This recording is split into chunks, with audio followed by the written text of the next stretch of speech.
Salut Arnaud. Bonjour Martin. Et nous voici pour une très très longue série de vidéos sur le championnat régional Île-de-France qui a eu lieu le week-end dernier à l'heure où on tourne. Et on a beaucoup de choses à raconter, des résultats plutôt agréables pour ma part.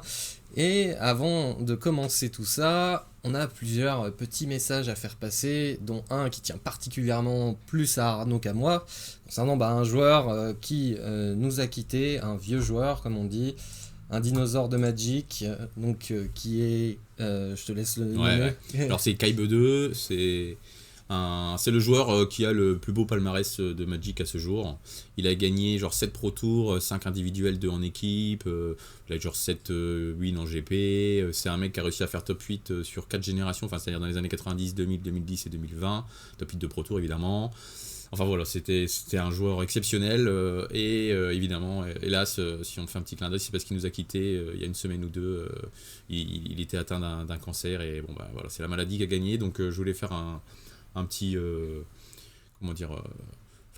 petite parenthèse sur ce joueur exceptionnel qu'on perd, c'est triste, et aussi pour faire passer le message qu'il faut relativiser même quand nos games se passent pas bien, parce qu'on fout, parce qu'on death, parce que machin. Il faut se dire de la chance qu'on a quand même de pouvoir continuer à jouer à ce jeu. On n'est pas affaibli par la maladie, on a vraiment, c'est une belle communauté et on vit dans un pays qui connaît pas la guerre, exactement, sur notre territoire. C'est vraiment un luxe de pouvoir se dire les week-ends je vais retrouver les copains pour aller jouer à un jeu de cartes. On est tous des enfants et voilà, donc il y a des fois des choses plus tristes qui arrivent dans la vie, donc ça permet de relativiser et de se dire qu'on a de la chance de faire partie de cette communauté, de jouer à ce magnifique jeu qui est Magic. Voilà, je referme la parenthèse. Et bon, c'était pour commencer avec une bonne ambiance cette vidéo, mais c'était un message important. Mais avant, pareil, de parler du CR Île-de-France, on va parler du CR Champagne-Ardenne que j'organise, qui affiche toujours 10 bilans pour le premier. Et si vous étiez un peu au fait des dernières nouvelles, nous avions eu un petit problème de salle qui vient de se régler. Ce faisant, nous avons une nouvelle salle, plus grande en plus, donc on a légèrement augmenté le nombre de joueurs, un petit peu modifié la structure du tournoi pour proposer vraiment le système des majors, où il y aura 9 rondes le samedi, suivi d'un jour de 5 rondes et un top 8. Donc il va falloir aller les chercher, ces bilans-là. Forcément, plus de joueurs s'accompagneront plus de lots, et oui, encore plus. Donc si ça vous motive pas, je ne sais pas quoi faire. Venez nombreux, parlez-en autour de vous. Normalement c'était que 230 la capacité d'accueil, maintenant c'est 250. C'est ça. Donc là il faudrait essayer de vraiment faire carton plein. Et moi j'en profite de rebondir là-dessus pour juste remercier la communauté, tous les gens que j'ai rencontrés encore ce week-end, qui nous ont fait des retours sur la chaîne, donc c'est super cool. Ouais. Ça fait super plaisir à chaque fois, nous on fait ça pour s'amuser et savoir que ça plaît à nos viewers, ça fait chaud au cœur, donc merci encore. Merci à ceux qui sont venus me voir, qui sont venus voir Arnaud, ça fait toujours plaisir, on lit vos commentaires, j'y réponds. Tant que possible, c'est toujours agréable d'entendre ça. Donc voilà, restons des enfants et amusons-nous. Et derrière, du coup, j'espère que vous remplirez ce tournoi, que vous en parlerez à vos communautés différentes. On veut faire le plus gros, le CR le plus sensationnel possible. Franchement, là, en tout cas, les attentes. On veut péter le record de Reims complètement. 10 bilans pour le premier, je pense qu'il n'y a pas d'autre CR qui propose un équivalent. Donc, c'est ça, donc équivalent CDF, on pourrait dire un petit relique. Voilà, c'est ça. Puis peut-être qu'on fera gagner un black si. Un de ces quatre, une année, pourquoi pas. Si celui-là est rempli, on cherchera toujours plus gros. Mon ambition n'a pas de limite. Donc c'était les petites parenthèses de début de vidéo, mais vous êtes là peut-être pour entendre parler de mon nuage de lait, comme je l'appelle. Donc avant de commencer par les rounds du CR, comme à notre habitude, on a prévu de faire un report du tournoi, donc on va commencer dans cette vidéo sur le jour 1, où Arnaud et moi on va se partager chacun notre expérience de notre côté. Toi t'étais sur Spider-Man 99, c'est ça ? Et moi du coup j'étais sur Cloud, et forcément je vais décortiquer un petit peu ma liste et mes derniers choix, parce que j'ai eu beaucoup de doutes sur le deck, comme beaucoup de monde, tout le monde se dit c'est mono blanc fer. Il y avait A-Buy qui est un gros deck contrôle qui me parlait beaucoup. Ouais. Et j'avais une liste que je travaille depuis un moment, où j'avais beau faire des ligues sur MTGO, à chaque fois elle se passait très bien, des 4-1, des 1-5-0. Donc ça me confortait sur l'idée que le deck est très fort. Et il y a eu, à la fin, je me suis dit, bon, il faut vraiment que je trouve les meilleures cartes pour le deck. Et j'avais 93 cartes dans mon deck, 93 cartes qui étaient core deck, comme on dit. Et j'avais 7 slots à trouver. Et sur les 7 slots, se sont donc ajoutés Dranith Magistrate. Donc pour voir, hein, avant d'aller dans celles qui sont dedans. Donc voilà les 12 autres cartes qui se proposaient, avec soit des idées de bêtes qui ciblent des match-ups très précis. La pile de removal que je voulais augmenter, mais il fallait vraiment trouver quels étaient les meilleurs removals, quels étaient les meilleurs comportements de ces removals. Peut-être de la protection, des créatures qui sont dans le plan de jeu assez synergiques, des bonnes bêtes mais un coup lourd en mana, Forge New, voilà, qui est synergique avec les équipements, un truc un peu plus réa. Et est-ce qu'il y avait besoin de Sword on Fire and Ice dans ce deck? Donc sachant que tu jouais l'autre épée, toi. En sachant que moi, Fest and Famine, elle était core deck. Tu vois. Ça, il n'y avait aucun doute là-dessus. Tout le monde ne joue pas. Ah ouais, ok, bah... Non, tout le monde ne joue pas les épées Protect. Donc on va faire un peu le tour des bêtes, hein. Les 5 premières sont un petit peu évidentes, hein. C'est les meilleures protections dans l'une des meilleures bêtes de Magic, dans Guild of Soul qui est juste trop fort. Son petit gain de point de vie est juste très très peu anecdotique dans le deck, puisque je joue en gain de point de vie que lui et JT techniquement. Il n'y a pas Ombre Lance, donc forcément les parties où c'est un peu de la race qui s'enclenche, c'est des cartes que vous avez envie de tuto ou de naturellement piocher et qui vont aider à faire de la magie. Le meilleur drop 1 qui meurt tout seul pour en donner une autre, voilà, ça c'est aussi rentrer dans cette stratégie, dans cette synergie d'artefacts qui vont être assez indispensables, hein. Je mets ça de côté mais ça va revenir assez souvent. Et voilà, lui en plus il met en jeu la vitesse, c'est toujours marrant de traquer la vitesse, hein. Magic c'est quand même le premier jeu qui a créé une voiture qui met 20 minutes à passer la 4ème, mais c'est comme ça que ça se joue, et puis des fois c'est une 2-1 quand même, hein, donc ça va agresser un petit peu. Alors pour ceux qui nous écoutent, parce que là pour toi tu parles comme si les gens nous regardent, mais pour ceux qui nous écoutent on parle de Nesting Bot. Nesting Bot, c'est ça. C'est vrai, pour ceux qui ne voient pas les cartes, pour la team voiture comme on connaît. Dont je fais partie. Donc voilà, une à 1 pour 1 qui met la vitesse en jeu, qui a +1/+0 quand vous êtes en max speed, et quand elle meurt, elle fait un token cerveau, un artefact. Donc voilà, ça se clampe bien, c'est un bon drop 1 pour commencer à curver. C'est peut-être la seule limite du deck, c'est vraiment mon nombre de drop 1 qui est quand même assez faible, donc j'ai souvent des tours 1 à vide, ça arrive régulièrement. Mais j'acceptais en fait parce que je préférais jouer une version plus contrôle de Cloud que la version très basée sur les créatures. Parce qu'une faiblesse que j'avais vraiment trouvée sur le deck, c'était quand vous pouvez pas gérer l'horreur qui est posée en face, et vous vous retrouvez bloqué et votre value elle se fait forcément au bout d'un moment dépasser, vous perdez la course. Donc je préfère avoir un maximum de gestion forte tant qu'à faire. Selfless Savior qui a fait partie des 7 derniers cuts par exemple, là, qui est revenu après être reparti pour être testé dans d'autres cartes. Et bon, les effets MOM globalement qui ont la célérité entre guillemets sont juste trop efficaces, et quand ça se clampe c'est encore mieux. Seed qu'on peut suivre derrière, qui pareil a fait partie des 7 derniers ajouts. Voilà, qui est une 2-2 qui dit que vos équipements, vos véhicules coûtent 1 de moins, et durant votre tour il a le vol, et il a le bon goût de, pour 2 s'engager, récupérer un équipement ou un véhicule de votre cimetière en main.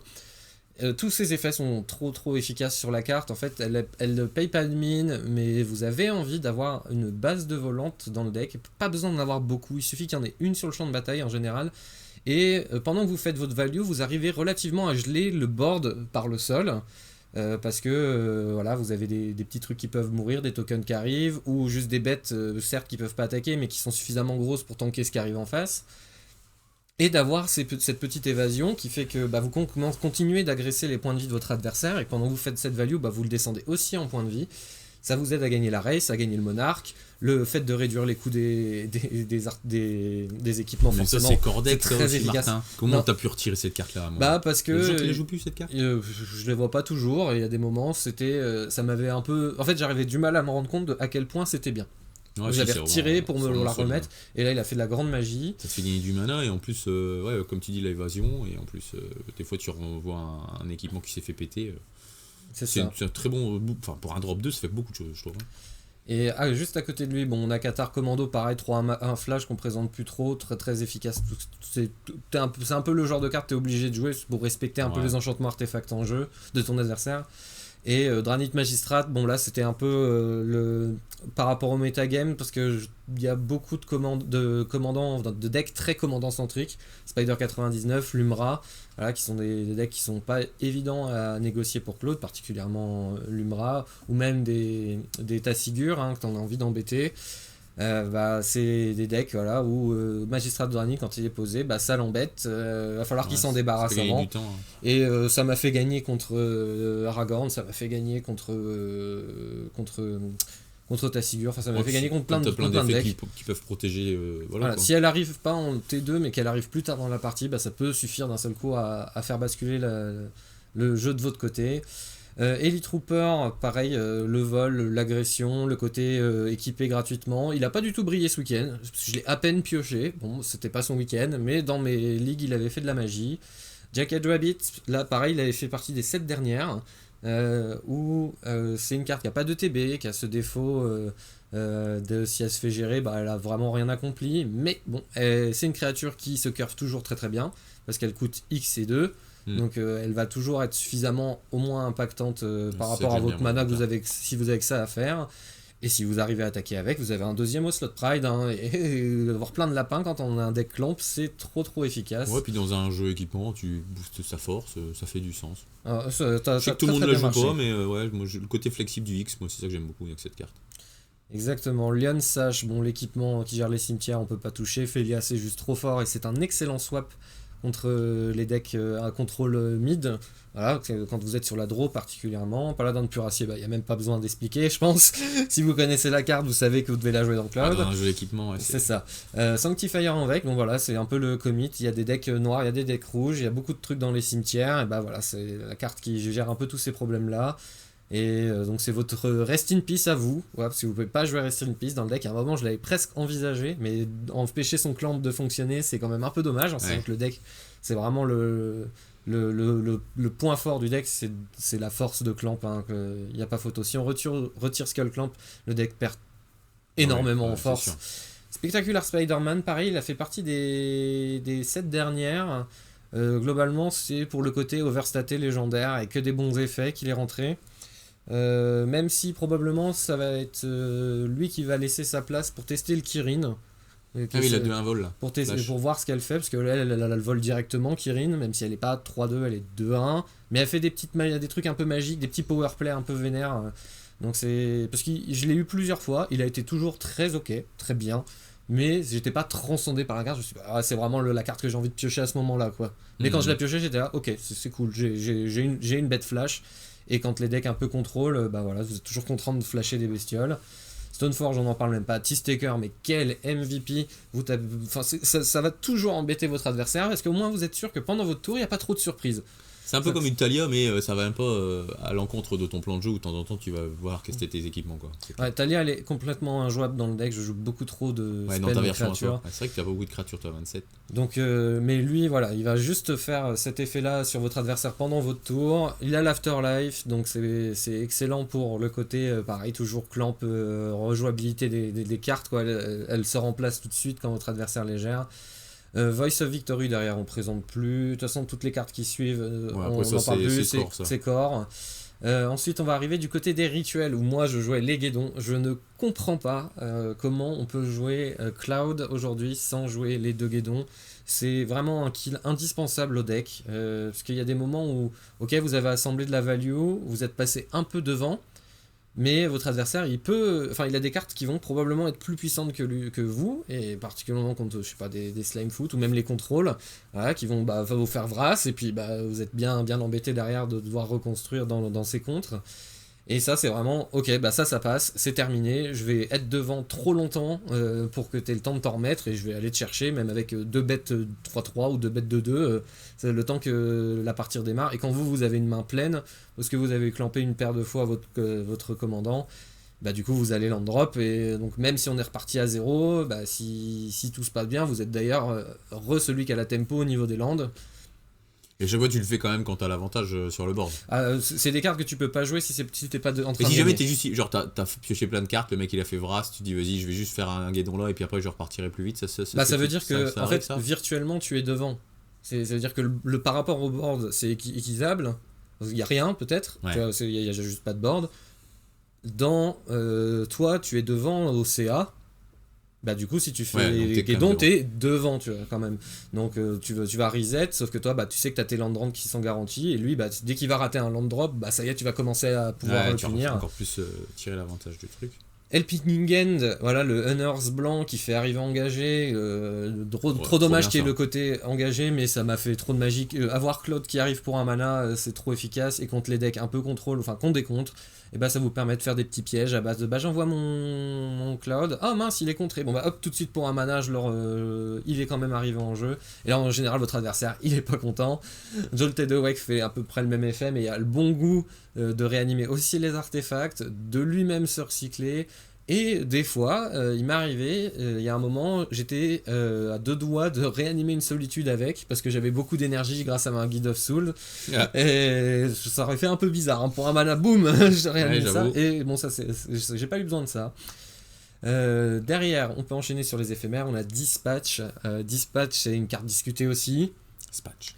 Mais voilà, donc c'est pour ça que on revient un peu sur le shell. Je joue pas mal d'artefacts, vraiment j'essaye d'en jouer une bonne quantité. Et Dispatch devient monumental quand vous avez un deck avec beaucoup d'artefacts. Et il ne faut pas sous-estimer le côté engager une créature. Il y a des fois, ça va suffire. Et vous serez très content de le faire. Et puis il y a des fois, faut aussi se dire, c'est pas un compte qui marche en early. Avant le tour 3, c'est très très rare d'avoir Dispatch up. Mais on accepte parce que c'est souvent au tour 3 que vous allez commencer à avoir envie de faire la police et exiler sans aucun inconvénient.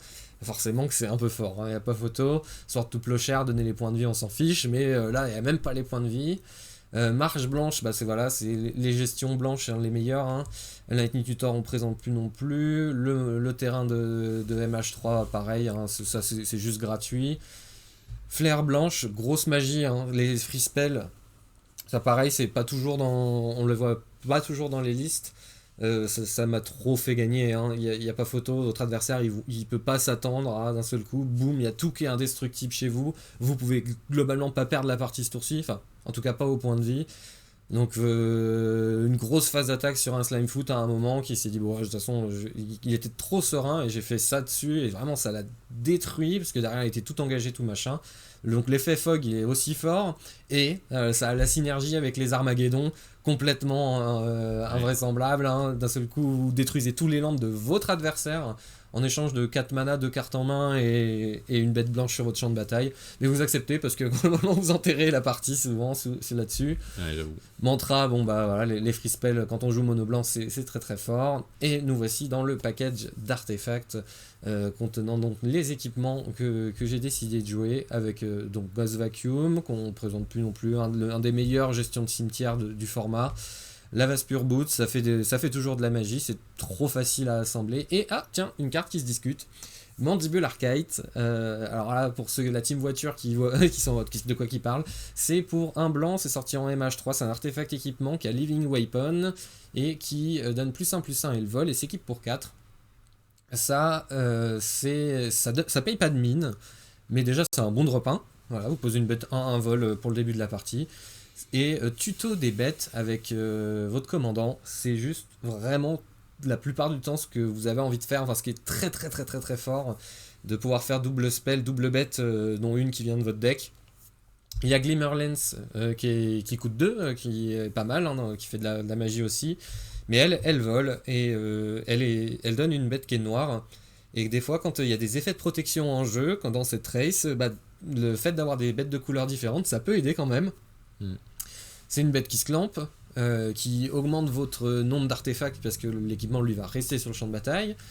Et s'équiper pour 4 pour donner le vol, ça a beau être lourd, mais en fait quand vous en êtes là, souvent c'est que c'est le winning play, c'est voilà, d'un seul coup le vol, c'est important, hein. Il va chercher le monarque et maintenant je stabilise et tu me le reprends plus et on n'en parle plus. Oh, c'est ok.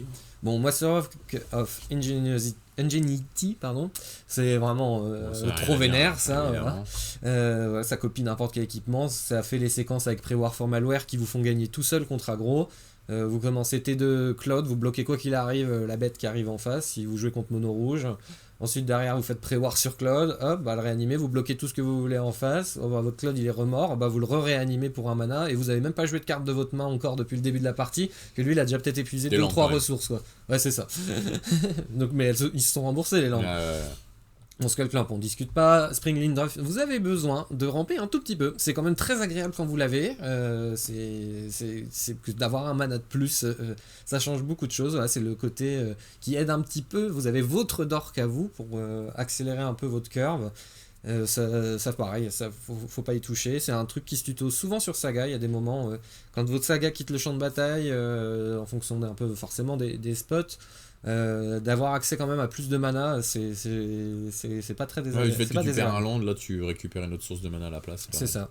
Disruptor Flute est un mal nécessaire, hein, mais c'est une carte qui fait vraiment beaucoup de choses dans le format. Pareil, vous avez des commandants qui sont trop embêtants. Les ralentir ou les empêcher de faire leurs effets, ça marche très très bien. À défaut, ça peut gérer un Planeswalker. Alors si le commandant en face est un Planeswalker, je vous dis pas la catastrophe pour votre adversaire. Faut vraiment qu'il se débarrasse de ça. Je l'avais mis au-dessus de Dranit dans mes tests, et à la fin Dranit a rejoint pour rajouter cette idée de je te ralentis. Voilà, contre Lumra vous êtes content de faire flûte, qu'elle coûte 3 de plus, ça va vous acheter tellement de temps. Derrière Glimmerlens on connaît, JT on présente plus, hein, c'est toujours une carte aussi forte, surtout quand on peut la tuto. Winter Moon, un mal nécessaire, mais vous avez votre Blood Moon à vous. Quand vous jouez contre Monocolor, c'est toujours le moment où vous la piochez et vous êtes là. Mais bon, c'est un artefact à défaut, donc ça comptera au moins pour vos constructs, pour vos dispatchs, pour tout ça. Il y a un moment, je l'ai slamé tout bêtement pour augmenter mon compte d'artefact. Je me souviens dans une des parties, et ça m'a permis de faire un dispatch. Et Main de Vecna, voilà, là on est sur une carte qui se discute beaucoup et qui a même pas fait partie des 7 dernières. Pour moi, c'était une évidence de la jouer. C'est vraiment trop vénère comme carte. Faut rappeler ce que ça fait pour tous ceux qui connaissent pas. Attention, pour 3 mana, artefact équipement légendaire, au début de votre combat. Alors, d'abord, ça s'équipe pour 2 ou ça s'équipe pour 1 point de vie pour chaque carte que tu as en main. D'accord. Donc, tu peux la jouer T3 et équiper tout de suite sur Cloud. Et ça dit au début du combat, la créature équipée gagne +X, X étant votre nombre de cartes en main. Le fait est que Cloud, il double les triggers. Donc si vous avez 5 cartes en main, il prend pas +5, il prend +10, et vous faites une grosse attaque à 12 au T3, votre adversaire, il peut ne pas être très serein. Mais ça, je croyais que c'était la tech contre Storm, il n'y a plus de Storm. C'est la tech contre combo, ça marche bien contre n'importe qui, même contre aggro. En fait, si vous êtes sur le play, vous faites T1 protection, c'est vraiment une ligne à prendre, si vous faites T1 Mom, T1 Giver, dans T2 Cloud, Main de Vecna, parce que vous allez dire, pour le T3, je t'attaque avec un buffle, et tu bloques, ou la deuxième attaque, elle sera létale, quoi. Et forcément, votre adversaire, s'il a cette pression-là à gérer en constant, et qu'il peut pas bouger sur ses removals, parce qu'il y a juste maman qui vous regarde en faisant un coucou, derrière, vous pouvez assembler ce que vous voulez devant. Alors forcément, contre des decks comme Slimefoot, c'est un peu moins bien parce qu'il a toujours son petit trash blocker qui traîne, ses petits saprobiantes. Et encore, dans une des parties, c'était un létal que j'avais, mais avec une bête volante, Main de Vecna, venue de nulle part, tu l'as pas vu arriver. Et bref, il va y avoir des good stories sur cette carte. Ouais. Prévoir for Malware, la carte elle est cassée, hein. C'est vraiment normal, c'est trop vénère. Tout jeu blanc axé sur des créatures. Si vous connaissez pas ce truc là, pour 3 mana artefact équipement dont un blanc, 3 mana dont un blanc, quand ça arrive en jeu, vous réanimez une bête qui coûte 3 au moins de votre cimetière et vous lui équipez Prévoir for Malware et elle a +2 et vigilance. Et après ça s'équipe pour 3 au pire. Et vraiment c'est je réanime Cloud, il est 4-3 et je refais son trigger. Et alors, quand t'as des Flicker Wisp qui blinkent ça, qui font et ça recommence, dans tous les sens. Ouais. Donc, Flicker Wisp, pareil, c'est dans les cartes que je vais tester prochainement. Et puis, tu l'as pas, toi, Flicker Wisp dans ta Non, il est pas, je le joue pas. C'est monumental, faut juste cette carte. Ouais, 3 mana, c'était un peu lourd. Là, on a perdu la moitié des viewers. 3 mana, c'est un peu lourd pour ne rien faire si t'as rien. C'est même joué en moderne, c'est dire. Ouais, mais c'est joué dans un pack particulier quand même. Oui, ensuite, épée de festin et de famine. Alors là, la verte et noire, qui a le bon goût de dire quand elle connecte, vous faites un tour sup. Ouais, c'est juste trop fort. Je vois pas comment on peut la retirer. C'est le genre de carte qui, quand tu vas l'assembler, ça va te mettre tellement devant. Et puis les protections, c'est quand même pas des demi-effets. Là où, pour en parler, du coup, la rouge-bleu m'a pas impressionné. Parce que mettre 2 dégâts, ça souvent face, parce que ce qui traîne un peu sur le champ de bataille, ça les prend pas trop. Les créatures ont quand même des gros culs maintenant, donc ça les tue plus juste. Et la petite draw, elle est sympa, mais elle a demandé beaucoup d'accomplissement. Pour faire du CA que tu vas déjà chercher à faire autrement avec le deck qui sont sur Glimmerlance ou Skullclamp. Glimmerlance qui a le bon goût de le faire à l'attaque directement et Skullclamp qui a juste faire beaucoup plus de cartes. Du coup c'est un peu pour le côté protection et vraiment je n'ai jamais senti le besoin de jouer la carte. Quel que soit le match-up que j'affrontais. Alors oui c'est sûr vous êtes contre Spider 99 ça a l'air trop bien. Mais à part ça, contre l'Umbra ça restera trop lent, contre des decks contrôle c'est sympa, mais voilà, encore, va falloir faire beaucoup, va falloir payer 3, l'équiper pour 2. C'est le temps investi par rapport à l'effet que... C'est ça, et c'est un peu trop lourd. Là où épée de Festin et de Famine, si vous avez 5 mana, ça peut être tac tac tac, je l'ai équipé et boum, et c'est tout de suite remboursé. Quoi. Ouais, je comprends l'idée. Et la discard elle sera plus forte que de vous faire piocher. Parce que vous piochez beaucoup et c'est vraiment par le côté vous spammez spell et land, vous ratez pas vos land drop quand vous êtes vraiment rentré dans la partie que vous voulez jouer, c'est-à-dire la grind game. Là, du coup, où vos ressources sont très très très nombreuses, mais ça reste des petites cartes, du mono blanc, des petites créatures fer, vous n'avez pas forcément les bonnes cartes qui arrivent, il y a des moments j'ai pioché 4 ou 8 cartes dans le tour, et c'était beaucoup de land et beaucoup de machin, mais défausser la carte de votre adversaire, le peu de ressources qu'il a, c'est ces bonnes cartes souvent qui lui restent en main, les dernières choses qui pourraient vous embêter, peut-être les dernières surprises, et donc lui retirer, et quand vous en retirez 2 avec Claude, c'est vraiment la catastrophe pour votre adversaire. Tanglewire derrière, en dernier artefact. C'est une carte qui a prouvé tellement de choses. C'est vraiment un kill du deck contre pareil les decks qui vont poser peu de board contre Dark Deck forcément c'est un peu moins efficace. Mais Tanglewire ça a toujours le bon goût d'être une carte qui est asymétrique complètement parce que vous payerez toujours 2 d'engagement de moins que votre adversaire. Pour ceux qui connaissent pas du tout, c'est pour 3 un artefact avec Fading Cat qui dit au début de l'entretien de chaque joueur, celui-ci engage un artefact, une créature ou un land pour chaque marqueur Fade sur la carte. Et donc vous avez engagé votre propre Tanglewire, donc déjà ça fait 1 de moins, et vous allez retirer les marqueurs dessus avant d'engager vos permanents. Donc déjà, vous engagez techniquement que 2 autres permanents, et dans un shell qui a des équipements, des artefacts qui demandent que ça en fait à s'engager pour parce qu'un équipement engagé ça marche toujours, ça change rien à sa vie. Donc trop violent. T'as déjà fait des jeux avec Félier et ça non? Ça m'est jamais arrivé encore. Et pareil, la carte n'a pas brillé ce week-end. Je l'ai pioché qu'une seule fois dans une game où j'étais vraiment déjà très devant. Ok, mais ça sinon je l'ai pas pioché. Donc vraiment, Elite Trooper et elle, ça a été les 2 très discrets. Des fois c'est le format qui veut ça. Ils étaient dans le deck, mais quand je les ai vus, c'était soit j'avais vraiment autre chose à faire, soit c'était dans un mulligan, c'est évident. Et ensuite on va arriver sur le package d'enchantement avec en bout de course des gens qui clignent des yeux, mais c'est la dernière, la meilleure pour la fin. Unseen Eye Simrip, donc Simrip ça rejoint Portable Hall, c'est parce que c'est un artefact portable. Portable il est juste meilleur dans le deck. Parce que c'est artefact. Mais bon, au moins Simrip elle prend pas les détruisez artefacts ciblés. Ça peut changer des choses, des fois la variance fera des coups de chance. Sigard Azeid, vous êtes dans un deck équipement, je vous fais pas d'image, c'est juste complètement cassé. Quand vous avez une game avec Sigard Azeid ou quand vous avez une game sans Sigard Azeid, c'est pas la même partie du tout. Static Prison, pareil, vous voulez les meilleures réponses à 1 possible en blanc et tant qu'à faire si elles peuvent gérer n'importe quoi. Et là, avec l'énergie, quand vous avez votre Guide of Soul, et ce qui est arrivé, la carte elle devient complètement stupide, c'est vraiment pour un mana cercle de l'oubli. Puis je sais pas si vous connaissez. C'est une carte à peine forte dans le format. Elle va avoir pas mal de good story aussi. Et là, juste à côté, nous avons Banish to Another Universe. Alors, c'est quoi que ça? Quelle erreur j'ai eu de la prendre en japonais cette carte, parce que j'ai pas dû passer toutes mes rondes à expliquer ce que faisaient mes adversaires. La grande majorité m'ont fait confiance. C'était très, très sympa de leur part sur l'effet de la carte. Ça coûte 5, ça a l'affinité pour les permanents historiques.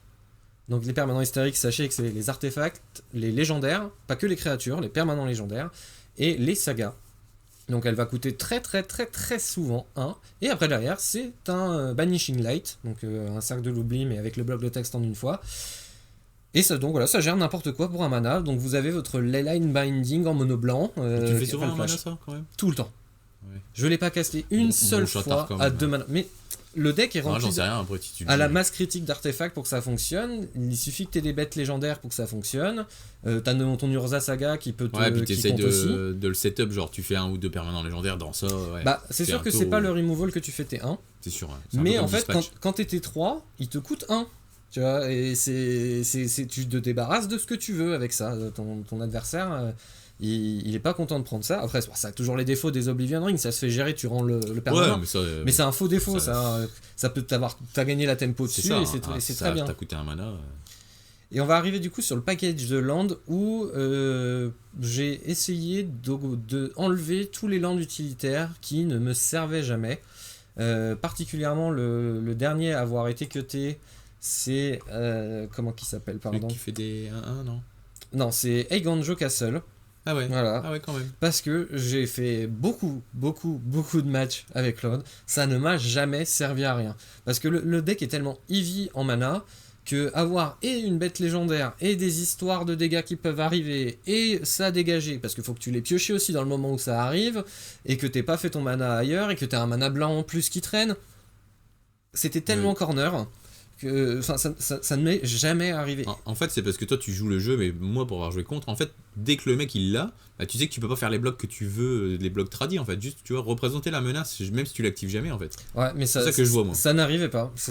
D'accord. J'avais vraiment aucune situation où je pouvais me dire, ok, bah je reste avec ça up pendant ma phase d'attaque pour voir ce qui va se passer. Non, ça arrivait pas, je la piochais pas dans mes tests, situations, soit c'était ok tier quoi. Ou même quand je le rencontre en fait, j'ai déjà tapé des Yoshimaru ou des choses comme ça, bah c'est chiant quand même le côté, tu peux pas faire le bloc obvious parce que il a cette option là, même s'il le fera peut-être pas, mais ouais, je sais. Parce qu'en fait, ça coûte quoi par rapport à une plaine de jouer ça ? C'est juste pour ça coûte une plaine. Bah pas que pour Unseen c'est un peu anecdotique parce qu'elle la trouve facilement. Mais c'était déjà pour Lay Down Arms, bon là qui a été retiré du deck, donc là, ça justifie un peu moins, et pour Wintermoon. D'accord. D'avoir le moins possible de lands qui sont pas suffisamment forts pour être joués au-dessus. Et je préférais juste avoir des plaines, pas perdre aussi sur les effets Moon slammer complètement au hasard. Ça a peu de chance d'arriver. Ouais, même c'est ça. Mais ça peut arriver. Les Harbinger. Ou c'est un land qui peut se faire casser par les Dust Balls, les Tech Age en face. Non, je trouvais que ça n'apportait rien au deck. Alors autant jouer une plaine. Et donc j'étais très content de ce cut là. La carte elle m'a jamais manqué. En plus, ma plaine, c'est une plaine foil anglaise. C'est la seule que j'ai en anglais. Donc à chaque fois que je l'ai pioché, je savais que ça c'était mon Eiganjo Castle. Ouais, du coup, t'as pu... Et vraiment, j'étais. Je préférais avoir une plaine, c'était très bien, j'avais aucun problème avec ça. Bon, après, derrière, on va jouer ancienne Den, le terrain artefact blanc. Là, par contre, il a le upside d'être un artefact. Si t'es des trades, c'est juste trop fort d'avoir le burst de mana. Crystal Vein, il y a des moments, le sacrifier 2 mana, il va aider. Vous allez perdre ce land. Mais vous avez fait ce burst qui va vous permettre de faire une P-Wave venue de nulle part ou ce genre de bêtises. Darcy Citadel toujours dans la même lignée, en plus ça prend pas Guédon, c'est très agréable. Dust Ball, parce qu'il faut aussi embêter les terrains de votre adversaire. Eiganjo, parce que c'est juste un spell quoi aussi, c'est trop gratuit. Flagstone of Troker, un mal nécessaire quand on joue des Guédons. Ouais, c'est agréable de quand vous faites Guédon et que vous avez Flagstone et Darksteel Citadel. Est-ce que tu as déjà fait je sacrifie ma Crystal Vein pour faire un Guédon ? Ça peut être marrant ça. Il va sauter ton land. Oui. Avec Cité des Traites, ça m'est arrivé plus souvent. Ouais, aussi, ouais. Mais ça revient au même. Ouais. Bon, Gemstone Cavern, la carte est juste trop cassée. Dans tout ce qui est monocouleur, en plus ça fait de la value. C'est trop bien. En fait, à partir du moment où tu peux te permettre d'avoir un terrain qui fait de l'incolore très souvent. C'est ça. Mais quand tu l'as en main et que t'es sur la drôme et d'un seul coup la game elle est renversée mais tellement fort. C'est ça là. C'est même pas juste tu repasses sur le play, c'est vraiment tu passes devant parce que t'as 2 mana au terrain quoi. Ouais. Et Talon's Gate of Madara pareil, ça arrache de la magie assez souvent. Tech Edge qui était presque testé sur ce CR. Elle a fait une fois un truc bien, mais sinon elle n'a pas proposé de la grande magie, mais c'est dans la même lignée que Dust Bowl. En fait, quand on a besoin, c'est cool. Sinon, c'est pas une trop grosse concession par rapport à l'upside que c'est de casser un glacial casme au moment où t'as l'aggro ou ce genre de bêtises là. Et puis derrière Urza Saga, là, là il y a plus de présentation à faire, on connaît la dame. Donc voilà, Urza Saga, micro-pause. Ainsi, donc, je pourrais rentrer pas mal dans le détail de beaucoup de cartes. Hein. Comme vous voyez, le considering, il y en a eu du carton. À la base, c'était la liste de Carbo, donc il y a beaucoup de choses, beaucoup de cartes que j'ai pas testées dans le lot. Mais j'étais très très content de la liste, forcément.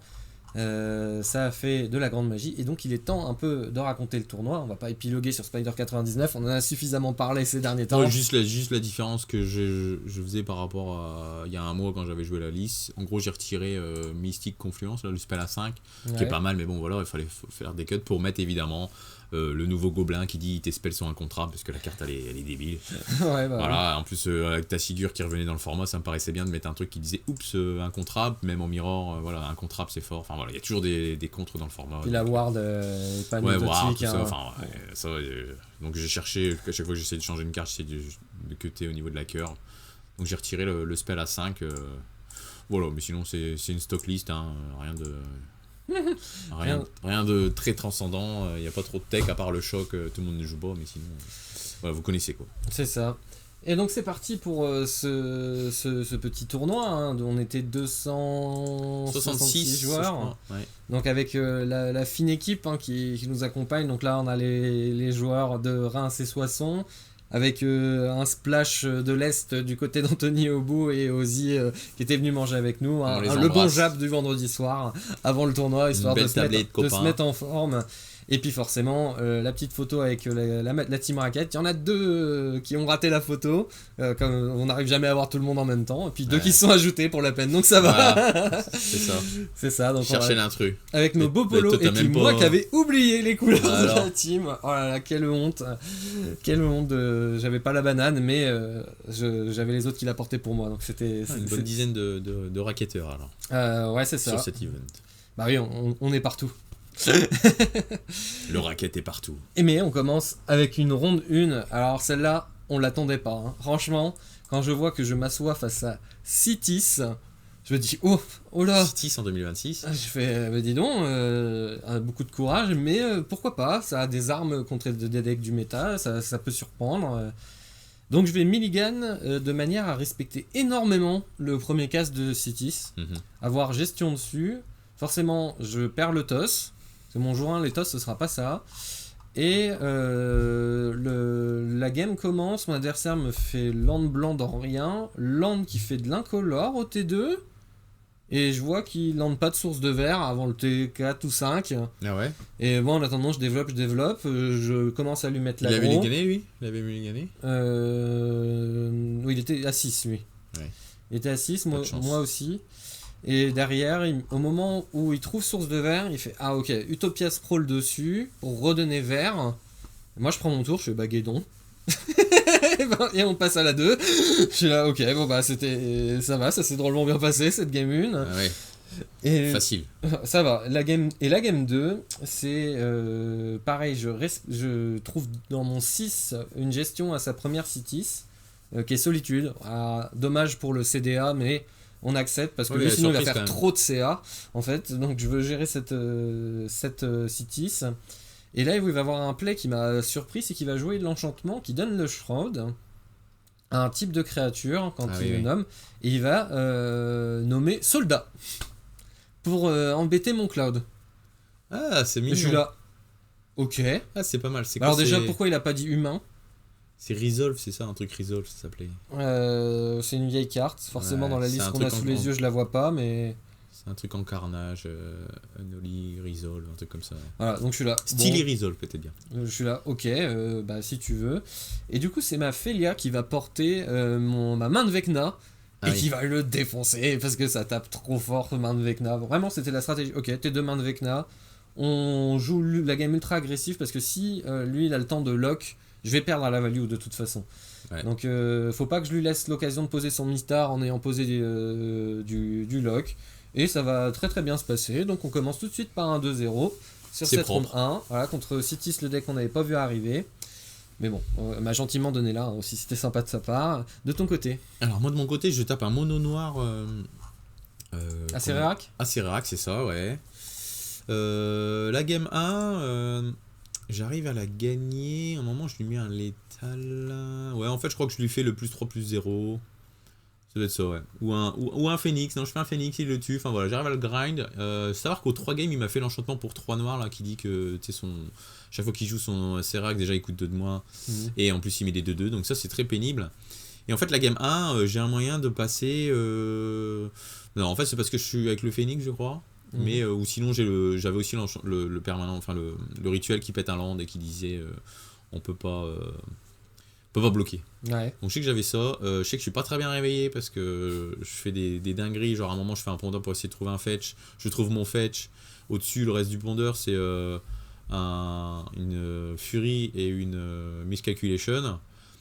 Donc je suis content, je prends mon fetch et dans ma tête je mets la miscalculation dessus et la fury. Et comme un bolos, je dis à toi, alors que je pose même pas mon fetch. Bref, et la tour d'après, je pioche Fury. Enfin voilà, j'étais pas très bien réveillé. Première ronde assez catastrophique, j'avais pas dormi assez, un peu fatigué de la veille et tout. Bon bref, j'étais pas vraiment dedans. J'arrive quand même à gagner la 1 et il gagne lui les 2 suivantes. J'ai plus trop de mémoire de la 2, je crois que la 1 je la gagne, ouais c'est ça en fait, de façon stylée, je lui fais un petit coup de phénix, mais lui il avait des PV, en fait lui il avait un anti-bet à ce moment-là, en fait il avait un anti-bet incontrable, j'avais un compte mais il avait un anti-bet incontrable quand je fais phénix sur ma CZ, donc j'ai rien pu y faire, mais en fait ce qui se passe c'est que lui un tour, en fait il fait son artefact qui va chercher une carte dans la bibliothèque, il m'avait fait une armée de 2-2, et je me souviens qu'en fait du coup moi j'ai accès aussi à une carte de ma bibliothèque, je vais juste chercher un anti-bet sur mon phénix, je tue mon phénix, je rééquipe ma CZ, et du coup ça fait qu'il reprend les 12, il était à 12.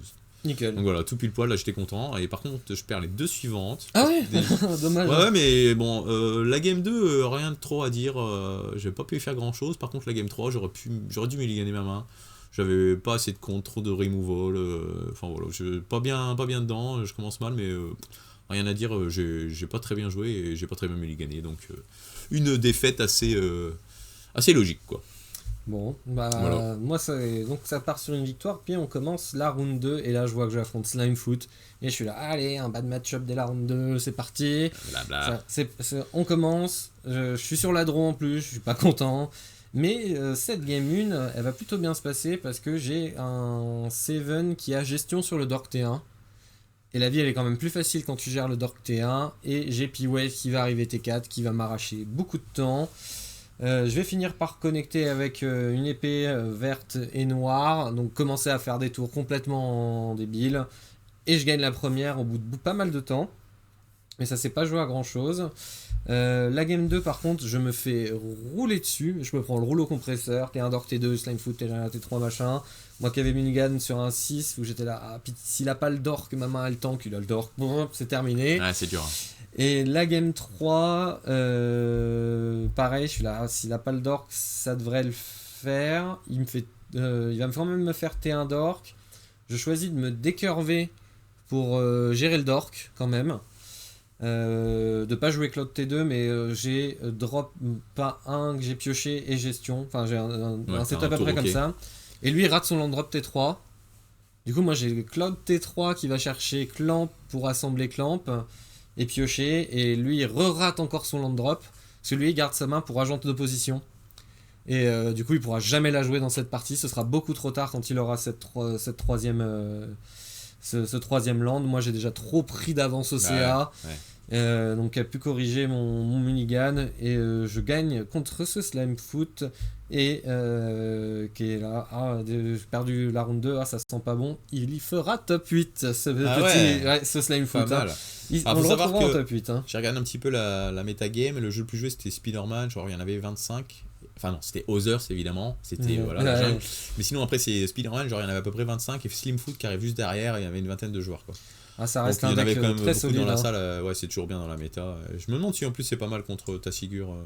Oui, évidemment, il y avait Tassigure aussi qui était dans les peut-être 3e ou 4e jeu les plus joués. Ouais.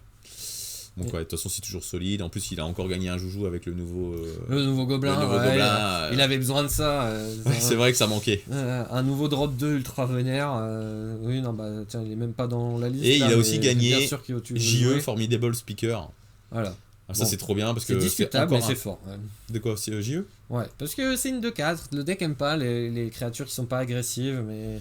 Ouais, bon, mais ça va chercher le truc, ça va chercher le Deadpool, ça va chercher le Magus, ça va chercher. C'est ça en fait. Ça peut mettre une bonne bête au cimetière pour des effets un peu. Et l'avantage c'est que par rapport à survie, c'est que tu peux défausser justement. Ouais, c'est ça. En plus, ça enable le cimetière, comme tu expliques avec. Voilà, t'as CZ qui joue avec le cimetière. Et des fois, tu n'es pas obligé de défausser une créature contrairement à survie. Ça peut être un removal contre un jeu contrôle. Enfin. Ouais, moi j'aime beaucoup la carte, je suis très content que j'y ai créé cette carte, je prends beaucoup de plaisir à la jouer quoi. Et ça détape pod. Et ça détape pod, alors là ça c'est pour les films de boules. C'est ça, exactement. En parlant de jeux VR machin qui vont chercher des créatures, ben moi mon adversaire de la ronde 2 il jouait Lumra. Donc adversaire super sympa. Je me souviens la game 1 elle dure un peu longtemps. En fait lui il me fait un Delated Lifelink que je m'empresse de tuer évidemment parce que je veux pouvoir contrer sa CZ. Et en fait, il m'a aussi fait la petite 1-1, tu sais, que sacrifier un terrain, ça fait Shroud là. Ouais. Elle est chiante cette carte. Je sais que plusieurs fois je la check pour le ralentir en fait. Et lui à chaque fois il sac un land. Mais bon, lui en fait il est pas pressé tant qu'il est pas sous pression et tout. Du coup, chaque fois il la protège. À un moment, je sais que genre pour 4 mana, il me fait la 3-3 qui va chercher un land là, l'Eldrazi. Ouais, Je laisse résoudre et je laisse aussi cette 3-3. J'aurais pu la tuer, mais j'ai préféré essayer de tuer au maximum cette 1-1. Je crois qu'elle finit par sauter, ou je peux me tromper. En tout cas, on arrive dans un spot. Moi j'ai ma CZ qui est 2-3. J'ai aussi un. Ouais, c'est ça, j'ai un Tidebinder Mage. Je sais plus. Ah si, c'est ça. Je l'ai fait sur son Arpenteur à 3 là. Tézéret. Alors j'aurais pu le garder parce qu'évidemment Tidebinder, ma main était solide contre lui. Tidebinder c'est trop bien contre sa CZ. Mais là ça me paraissait ok aussi de dire tiens, tu vas pas chercher toutes tes bêtises à mana. En fait, avec Tézéret, il peut aller chercher déjà l'amulette, mais il peut aussi aller chercher l'Expedition Map qui va aller chercher Saga. Enfin voilà, ou Zuranorb qui va lui faire gagner un temps fou. Enfin voilà, j'ai préféré Tidebinder son arpenteur, sachant que derrière il a pas assez d'artefacts pour le faire remonter, donc c'était un légume. D'ailleurs, je l'ai attaqué derrière pour pas prendre de risque. Il l'a laissé mourir. Donc voilà, on arrive dans un spot où j'ai ma CZ. Et 7-3-2 et donc lui il a un Maze of It, donc à chaque fois il Maze of It ma CZ, et en fait lui je le vois venir parce que il a un land, tu sais c'est le terrain quand t'as le... Je suis désolé, je suis un petit peu fatigué donc du coup je retiens pas, enfin j'ai du mal à ressortir les noms des cartes, tu sais c'est le terrain avec le Delirium, tu peux faire une copie. Moonlands. Voilà, merci, Shifting Moonlands. Sachant que je joue le jeu aussi, mais j'ai complètement tout oublié évidemment. Et en fait, je vois bien que son plan à lui, c'est vu qu'il n'est pas encore sur une énorme pression et qu'il a un Maze of It qui lui fait gagner un peu de temps, c'est de transformer à un moment son Shifting Moonland en son Delighted Halfling de son cimetière pour rendre sa CZ incontrable, quoi. Et donc il arrive dans ce setup là. Pour ce faire, il va sacrifier 2 lands qui filent 2 mana. D'accord, celui qui lui donne du vert et celui qui donne 2 incolores. Pour caster sa CZ, je sais plus si je l'avais pas contré une fois ou deux, enfin voilà, elle coûtait genre 10 mana, plus, enfin voilà, on était arrivé dans le mid-game, et évidemment il prend subtilité dessus, c'est dramatique pour lui, parce qu'il a quand même perdu l'équivalent de 4 mana dans l'histoire, et du coup, le mal est fait, il ne pourra pas recaster sa CZ, il peut pas, j'avais encore des contre en main, donc même s'il veut le recaster, genre pour 10 mana, le mal est fait, sachant que maintenant j'ai une cloque et tout... Je sais plus comment ça se passe, mais ouais, je lui fais ball fin de tour, je le finis pendant le mien, même avec son Maze of It, il y a trop de choses sur le board, il finit par concéder.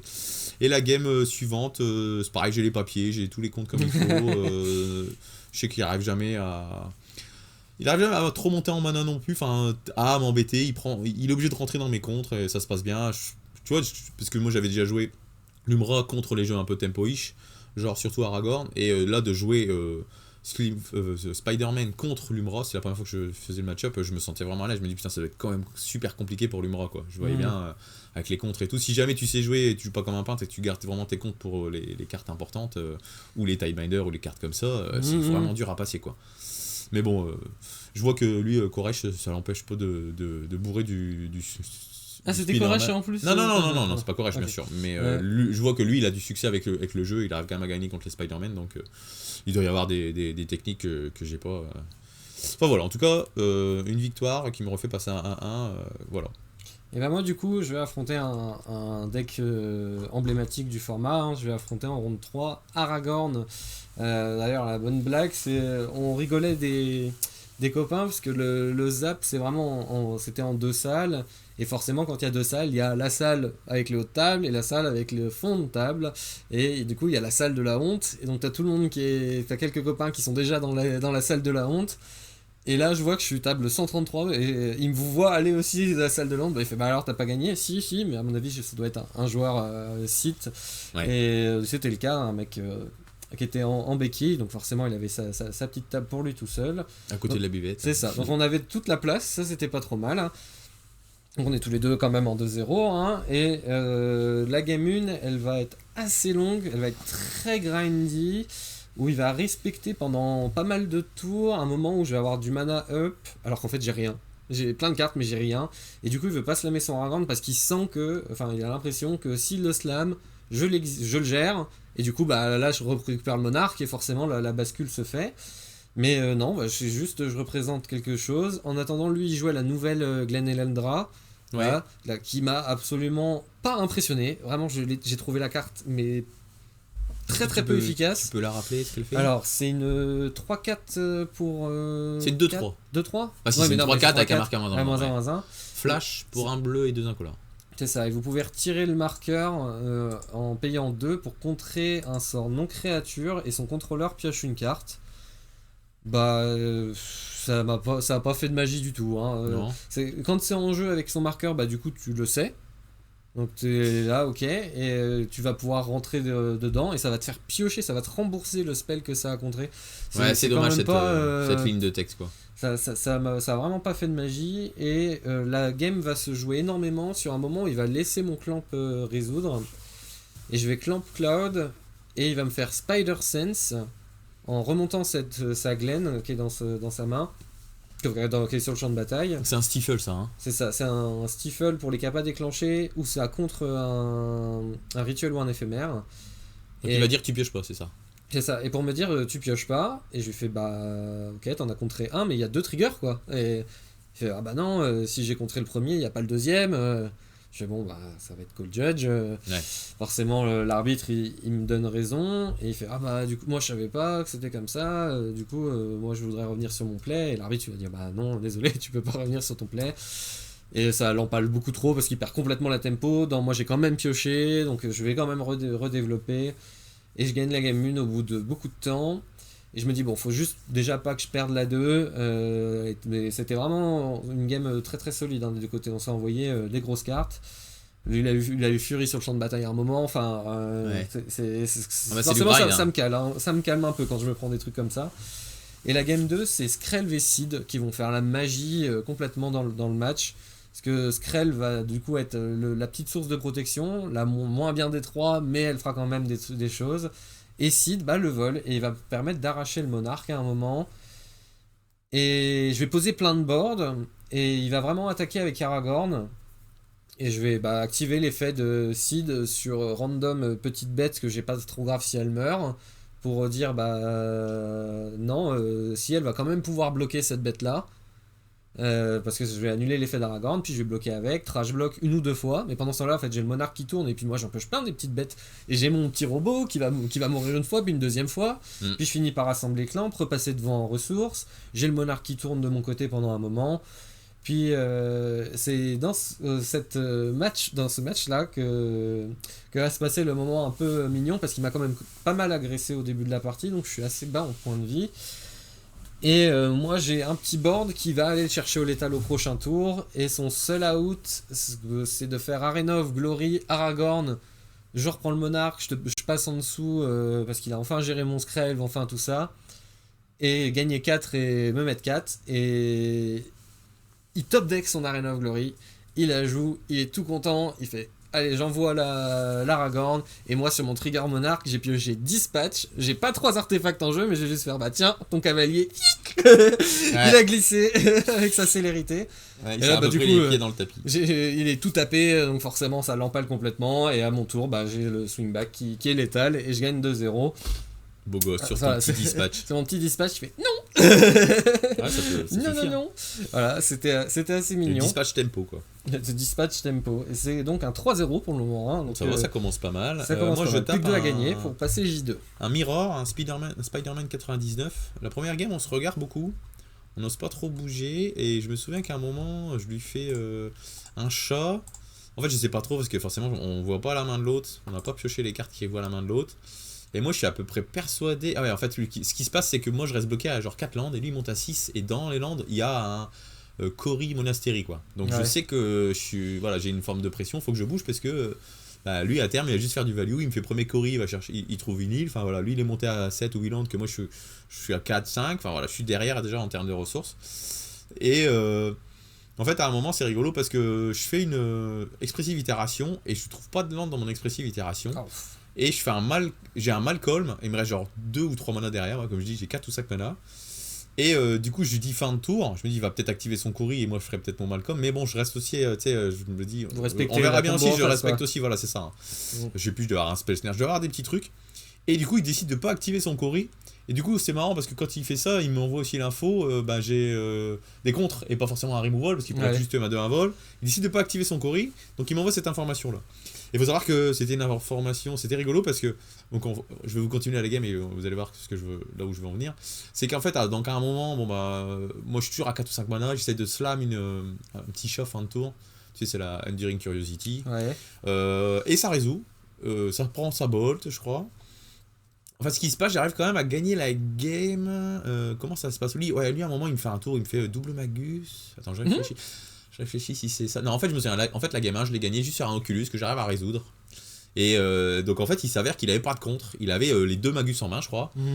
Lui non plus, il avait rien. Enfin, c'est marrant parce qu'on se regarde et tout, mais en fait. Il y a personne qui a rien, quoi. Ouais, c'est ça, des fois, c'est ça. C'est le high noon, mais les deux, ils ont des pistolets à eau. Je sais plus trop comment ça se passe. Moi, je suis obligé de faire mon Oculus et je suis étonné qu'il résolve. Je sais plus s'il me tue pas en claquant 2 blazes. Je sais plus trop comment ça se passe, mais lui, à un moment, il me fait 1 ou 2 Magus, justement. Ok. Je sais qu'en fait à un moment j'ai joué la discipline, j'ai réussi à faire genre ma CZ avec un phénix dessus. Enfin, il y a un truc qui fait que j'arrive à faire ma CZ peut-être bien avec un phénix dessus, ouais. Et je fais un truc impactant, un play impactant. D'ailleurs, je pioche des cartes du coup avec mon ça doit être ma CZ avec phénix parce que je pioche des cartes avec mon chat qui est mort mais qui fait quand même son effet. Et j'ai encore 3 mana, je pourrais faire Oculus mais je le fais pas. Parce que je veux quand même, lui il avait pas fait sur sa CZ ou sa MZ elle coûtait 4, enfin voilà, j'ai pas encore trop connaissance des cartes de sa main. Et je me dis il peut avoir des +3/+0, il peut avoir des trucs comme ça. Et en fait lui il me fait 1 ou 2 Magus, il me fait aussi un Murktide, enfin voilà. J'ai gardé un des contres et j'avais aussi un petit feu glace. Et en fait lui ce qui me fait le tour c'est, je crois qu'il me fait Murktide, il me fait Harbinger et il me fait +3/+0 sur les deux. Alors, +3/+0 sur Harbinger, j'ai pas trop bien compris parce que moi ma CZ de toute façon elle peut le bloquer.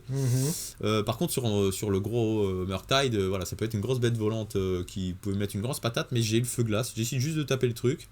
Du coup, évidemment, il n'attaque pas avec son Magus. Et je dois avoir mon petit Spell Snare qui fait. Je sais pas s'il gagnait la bataille de compte ou il a essayé de refaire sa CZ, enfin bref. Et derrière, enfin voilà, la game elle est pliée parce que j'ai la tempo. Je crois que c'est ça, j'ai l'Oculus qui tient, le board, je prends vraiment pas de risque. Et mais en fait, je comprends en fait que sa main elle avait pas de compte parce qu'il m'a pas fait de compte de la game, quoi, ou juste peut-être un pioché sur le lake. Donc c'était vraiment très très bizarre parce qu'il avait la value, mais il avait pas le contre en fait. Je sais pas, il a dû piocher peut-être un peu trop de land. Donc je gagne rien comme ça. Très très bizarre, on se regarde, mais chaque fois que je fais des mirrors, c'est des parties très très bizarres. Hein, j'ai remarqué, c'est jamais les parties normales. Et la game 2, je me souviens que j'arrive à gagner. En fait, comment ça se passe ? Ouais, en fait, la game 2, alors je suis très content de garder ma main. Ma main, c'est Remand et Sealand. C'est la classique que je garde toujours des mains remplies de land en mirror. Et le problème, c'est que lui, il me fait tour improbe, quoi. Ah non. Du coup, il me voit mes petits secrets. Tu sais, il me regarde, genre. Tu sais, de se dire, bon, lui, dans sa tête, il dit ça va bien se passer. Du coup, lui, il la joue plutôt agressif parce qu'il voit que j'ai pas autre chose que Remand. Bon, savoir que j'ai bien pioché quand même parce que ma première pioche, c'est une Bolt et ma deuxième pioche, c'est Snapcaster. Donc, c'est quand même pas mal. Ça gagne du temps, ouais. Ouais, voilà. Après, j'ai quand même. Ma main, je pense qu'elle est légitime. Je suis sur la draw. Remand, c'est un redraw. Et je veux vraiment pas louper mes land drops parce que, comme on a vu, la game 1, on s'est un peu regardé. Et celui qui commence à louper ses land drops, c'est celui qui commence à passer derrière, quoi. Et du coup, j'ai repioché aussi un Oculus entre temps. Bon, évidemment, j'ai surveillé, j'ai tout ça, j'ai setup aussi pour sculpter un petit peu ma main comme j'ai pu. Et lui, en fait, du coup, qui voit ça, il me fait Spider-Man sur le tour 4. je crois que j'essaye de faire bolt dessus, ou non, je fais remand dessus, et il me contre ma remand. Et c'est pas grave parce que j'ai la bolt, et après j'ai encore Snapcaster Bolt. Il me fait un Fear of Missing Out, que je fais Snapcaster Bolt dessus. Et du coup, je retire la bolt de mon cimetière qui fait que mon Oculus il est pas prêt d'arriver. Bref, on arrive dans un spot où il m'a recasté sa CZ. Je sais plus si je l'ai contré, géré, machin. Moi, en fait, il y a un spot où j'ai 5 mana, 5 cartes au cimetière, et je fais ma CZ. Et ouais, ça je t'ai expliqué ce play. Et donc en fait, bon, mon adversaire il était pas encore, enfin il connaissait pas exactement comment ça marchait le point de règle. En fait, à un moment, moi, dans la game précédente, je lui tue en seconde main phase, ou il me tue ma bête en seconde main phase, évidemment, pour pas faire le trigger de Spider-Man. Et donc là, moi, je veux faire mon Spider-Man pour 2, il me dit ok, ça résout. Je sais plus combien il avait, 1 ou 2 mana up, évidemment, à ce moment-là. Et j'ai mon Oculus, et je lui dis je voudrais passer en fin de tour, évidemment, pour faire trier mon machin, et il me dit attends, je te fais bolt sur ton truc, tu vois. Et je lui demande où est-ce qu'on se trouve, tu sais, parce que forcément on sait tous les deux, enfin moi je me dis on sait tous les deux que si jamais tu me la tues en seconde main phase, et ben elle va pas mettre les deux. Je lui dis on est où là, on est fin de tour, on est en seconde main phase. Il me dit on est fin de seconde main phase. Je lui dis bah ça marche pas comme ça, si jamais on est en seconde main phase et que tu me tues le truc, je vais revenir à la seconde main phase, puisque tu me déclares qu'on est, voilà, on est toujours dans... Alors il est pas sûr, il comprend pas bien, enfin tu sais, je veux dire, il est pas, il connaissait pas le truc exactement, donc on appelle l'arbitre lui explique exactement, bah non, si jamais tu lui tues, il y a pas de fin de seconde main phase, on revient en seconde main phase. Il dit ok, bah je la tue, comme prévu, mais du coup moi ça me fait que bah je mets la carte au cimetière, ça me fait ma 6ème carte pour l'Oculus, je slave l'Oculus, et là le mal est fait évidemment, lui en plus il avait essayé du coup qu'il avait vu ma main de départ qui était un peu faiblarde, de forcer le Spider-Man machin, il a dépensé de la ressource pour ça. Et du coup, bah, l'Oculus qui tourne, voilà, j'ai réussi à gagner comme ça. Adversaire très sympathique, mais bon, qui aura appris quelque chose. Moi, j'étais content de passer ce play, et j'étais content de t'expliquer en sortant, on dira, j'ai fait ce petit play-là, c'était sympa. Bah, on a un petit peu plus réveillé, là. C'est ça commence à se réveiller. Moi, de mon côté, j'arrive en ronde 4, et j'affronte Hidetsugu et Kairi, piloté par notre cher Dimir des Chroniques. Je crois qu'il est encore aux Chroniques, je dis peut-être une bêtise, mais ça fait longtemps que je ne l'ai pas vu dessus.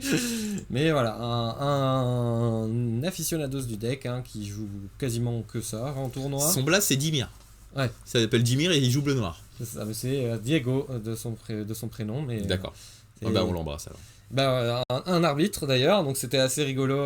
Au moment où on est pairé, je crois qu'on est pairé peut-être table 6, quelque chose comme ça, et t'as l'arbitre qui passe à côté, c'était Polo d'ailleurs. Qui fait bah il y aura pas beaucoup de calls sur cette table là.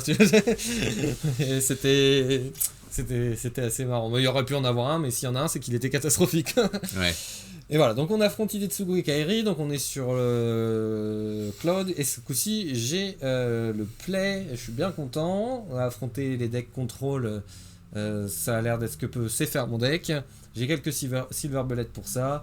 Et vraiment, il va prendre la totale. Esper Sentinelle, T-Staker, le côté je slam ma CZ, bah je vais la contrer. Ok, bah je la réanime pour un. Et il le prend 3 fois. Les 3 games. Les 3 games, il a pris contré, CZ T3 contré dans Helping Hand. Elle me collait aux pattes cette Helping Hand, mais elle a fait toute la magie du monde. Trop bien.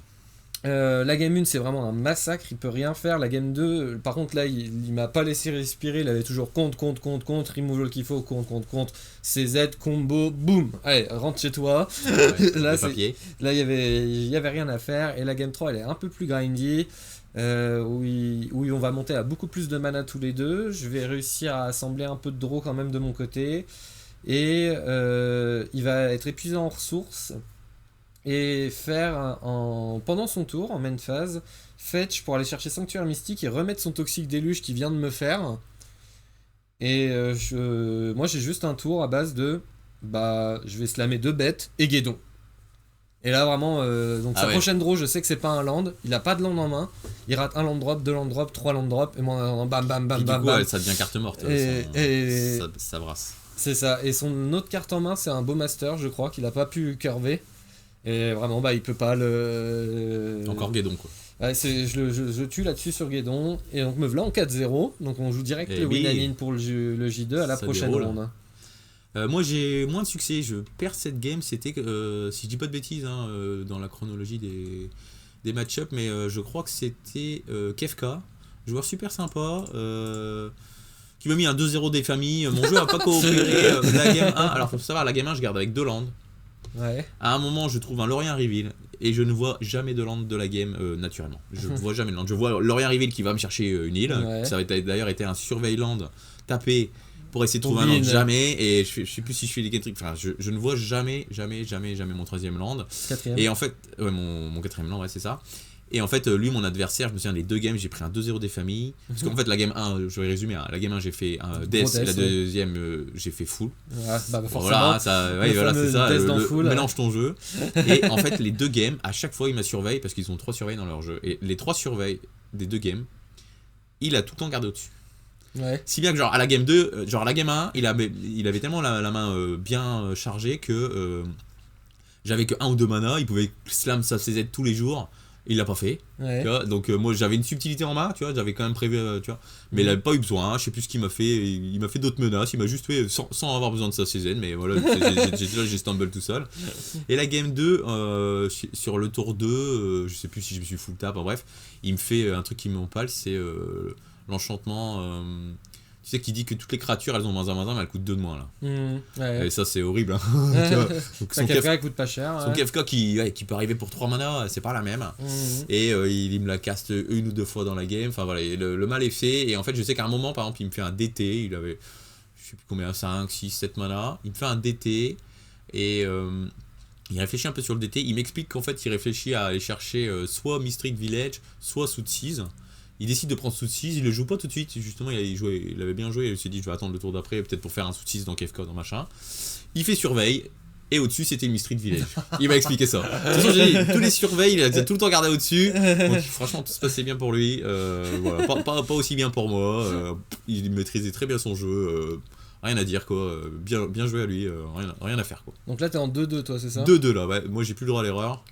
Ouais, bah moi je joue mon Winanin contre encore une fois un Slimefoot et je suis très très heureux d'affronter ce Slimefoot en table 3 ou 4 et ça va être une très très très longue game 1 où vraiment je me vois jamais la gagner tout le long parce qu'en plus il a le play.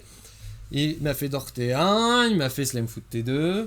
Mais j'ai réussi à gagner beaucoup de temps grâce à P-Wave, forcément, il n'y a pas de secret, hein, la carte elle sert à ça dans le match-up. Et donc ça grind, ça s'échange des ressources, pareil je me prends une furie à un moment, j'arrive à la gérer, il arrive à continuer de me mettre l'aggro, mais j'économise des points de vie par-ci par-là, j'arrive à assembler le clamp, je repioche, ça y est je commence à reprendre un peu le contrôle de la partie. Et en fait, je suis toujours à un tour de faire Guédon. Ouais. Sauf qu'à chaque fois qu'il prend son tour, il gère un peu mes bêtes, il stabilise un petit peu, en tout cas c'est even. Du coup, je peux pas juste faire Guédon. Typiquement, c'est pas le match-up où ça brille. Dans lui, ou. Bah, ça peut, mais c'est toujours la même condition. Il y a des dorks en plus, c'est faut que je sois devant, quoi. Ouais. Et tant qu'à faire, que j'ai une avance assez parce qu'il a des dorks lui, ouais, donc c'est pas facile. C'est vraiment un tour où j'ai réussi à connecter avec JT, j'ai tué une paire de trucs, mais lui il a top deck son Conquer Gloom, donc mon JT il est géré, donc je peux toujours pas faire Guédon parce qu'il faut que je réassemble autre chose. Et ça tourne en rond, mais il y a au moins 3 ou 4 tours où je suis là, bah non, je peux pas faire Guédon maintenant, faut que je repasse devant, et je repasse devant, puis je refais des trucs, puis et à un moment là, vraiment j'assois, j'arrive à connecter avec l'épée verte noire, je fais un tour énorme, et il prend son tour, et vraiment il est en mode bon bah j'ai pas grand chose à espérer, il a 3 saprobiontes sur le board, on a 10 lands chacun, et il fait oh Skull Clamp. Je pioche 6, et vraiment bah là je me prends la marée de trucs trop forts, oui, je fais mais c'est pas possible, je vais jamais m'en sortir, et je finis par perdre cette partie au bout de plus de 30 minutes. Je fais mais non mais je vais jamais avoir pour gagner les 2 autres là, ça... Et vraiment je suis au fond.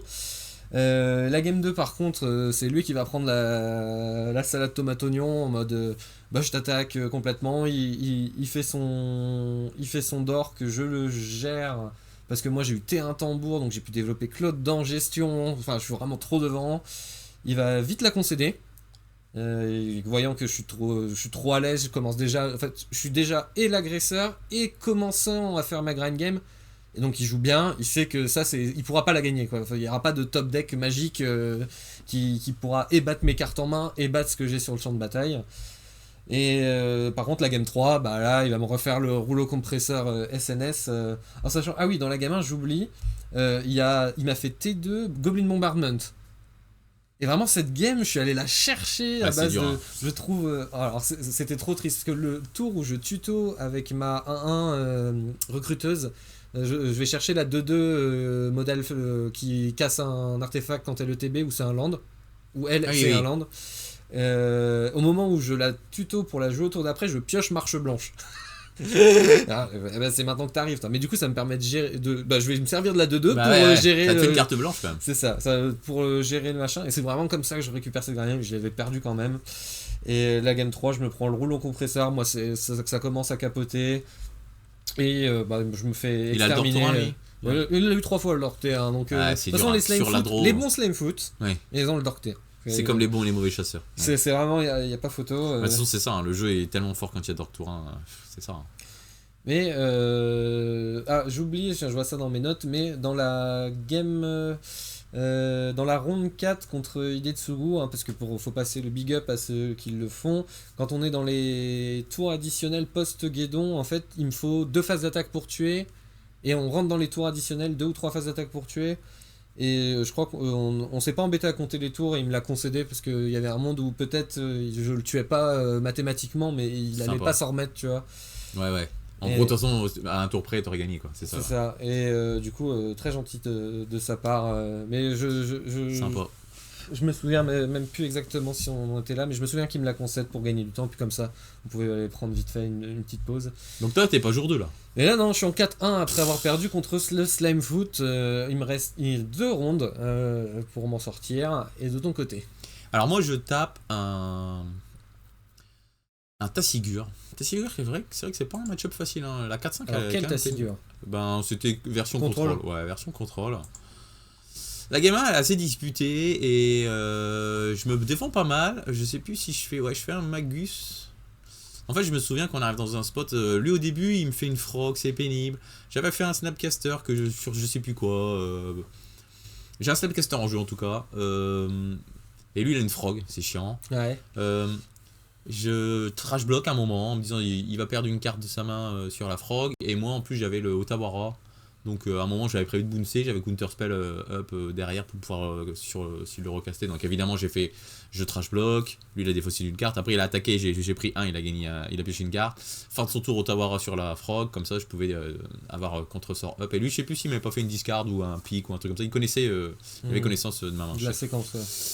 Donc il a pas refait sa frog tout de suite, à un moment il l'a quand même fait pour faire bait mon contre-sort, et bon voilà, je fais contre-sort dessus.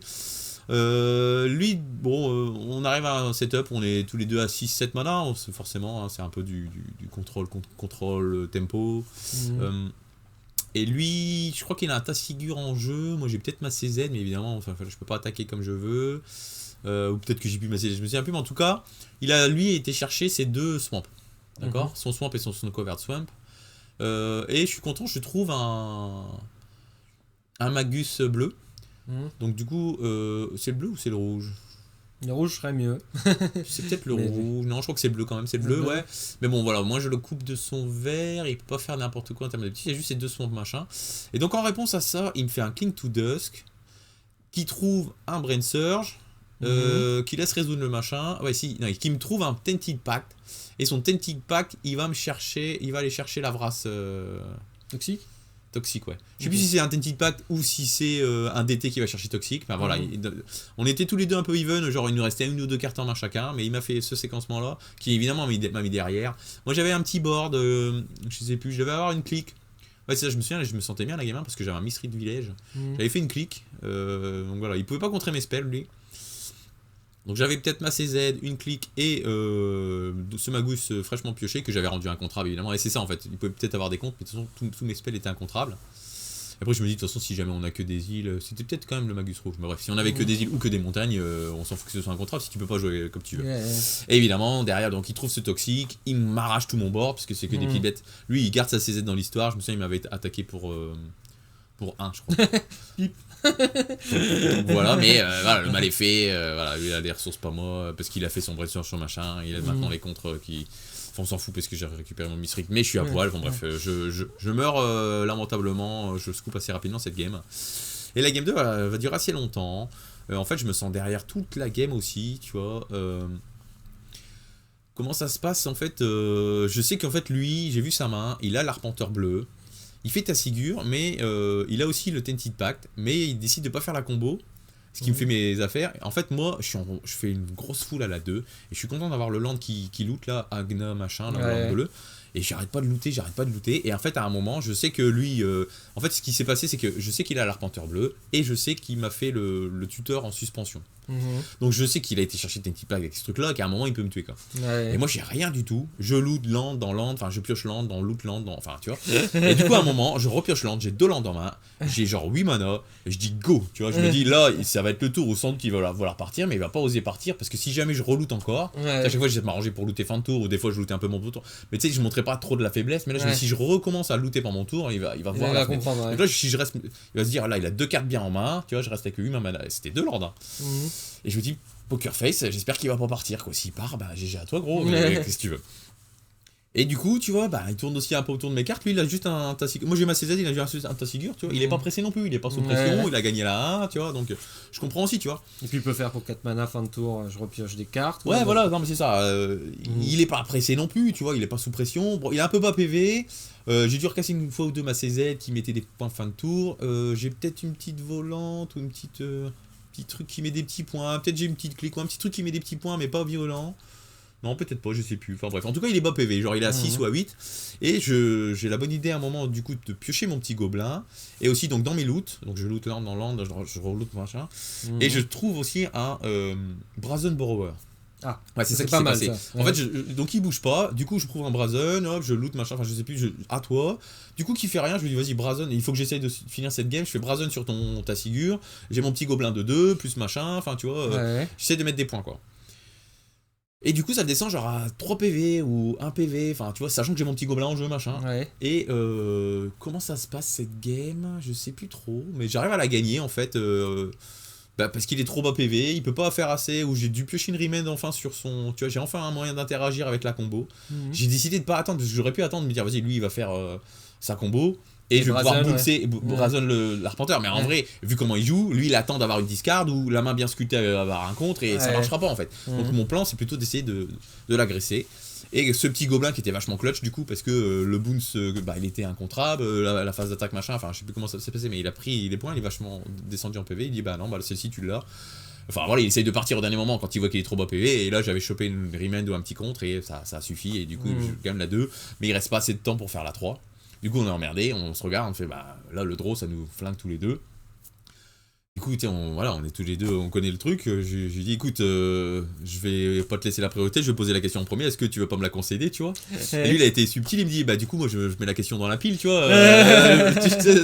C'était pas formulé comme ça mais en gros c'est vrai, bah moi du coup je te repose la question mais c'était un peu voilà, il y avait une pile de est-ce que tu veux pas me la concéder.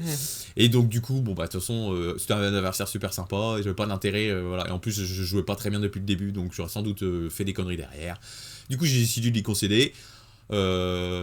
Et en échange je lui dis si tu veux bien t'abonner à la chaîne ce serait sympa. Donc si tu passes par ici je sais pas ce que t'as fait derrière mais c'était une super game bien sympa et donc je suis concède et du coup je passe en 2-3 et bon pour moi le jour 2 c'est fini mais dans tous les cas un draw ça m'aurait sorti donc donc voilà, pas de regret, j'ai passé un bon moment. Ah oui, je vois le Cosmogoyf qui passe là, à un moment, je fais clic et je lui vire son Cosmogoyf. Parce que ça va être énorme. Ça fait peur dans le match-up Cosmogoyf, ça te met dans l'espace, c'est le cas de le dire. C'est une 10-11, là t'es là, aïe. Mais un match-up compliqué quand même. Et moi, round 6, je vais affronter encore le deck que j'avais pas du tout métagamé contre, c'est Slogurk. Ah j'ai cru que t'allais dire Slimfoot, je me dis non mais what. Ça commence par Slug. Non. C'est quoi ça Slogurk? Slogurk, alors forcément je veux pas en trouver dans les dans les decks qui traînent. C'est un Lumra avec du bleu, c'est pas ça? C'est une sorte de Lumra avec du bleu, ouais. Est-ce que dans Search peut-être, tu tapes là en haut à droite Search. Non c'est bon, j'en ai trouvé un. Voilà. J'en ai trouvé qu'un seul. Mais. C'est pas le jeu le plus joué. Hein. Bah, je tombe contre ça. Donc, Slogger pour 3, une 3-3 piétinement qui dit quand une carte de land va dans votre cimetière d'où qu'elle vienne, elle vous met un marqueur +1/+1 dessus. Vous pouvez retirer 3 marqueurs +1/+1 de lui pour le renvoyer dans votre main. Et quand il quitte le champ de bataille, tu fais Life from the Loam. Tu reprends 3 landes de ton cimetière et tu les remets en main. Et bah ça, contre l'autre, j'étais là, mais comment je bats ça?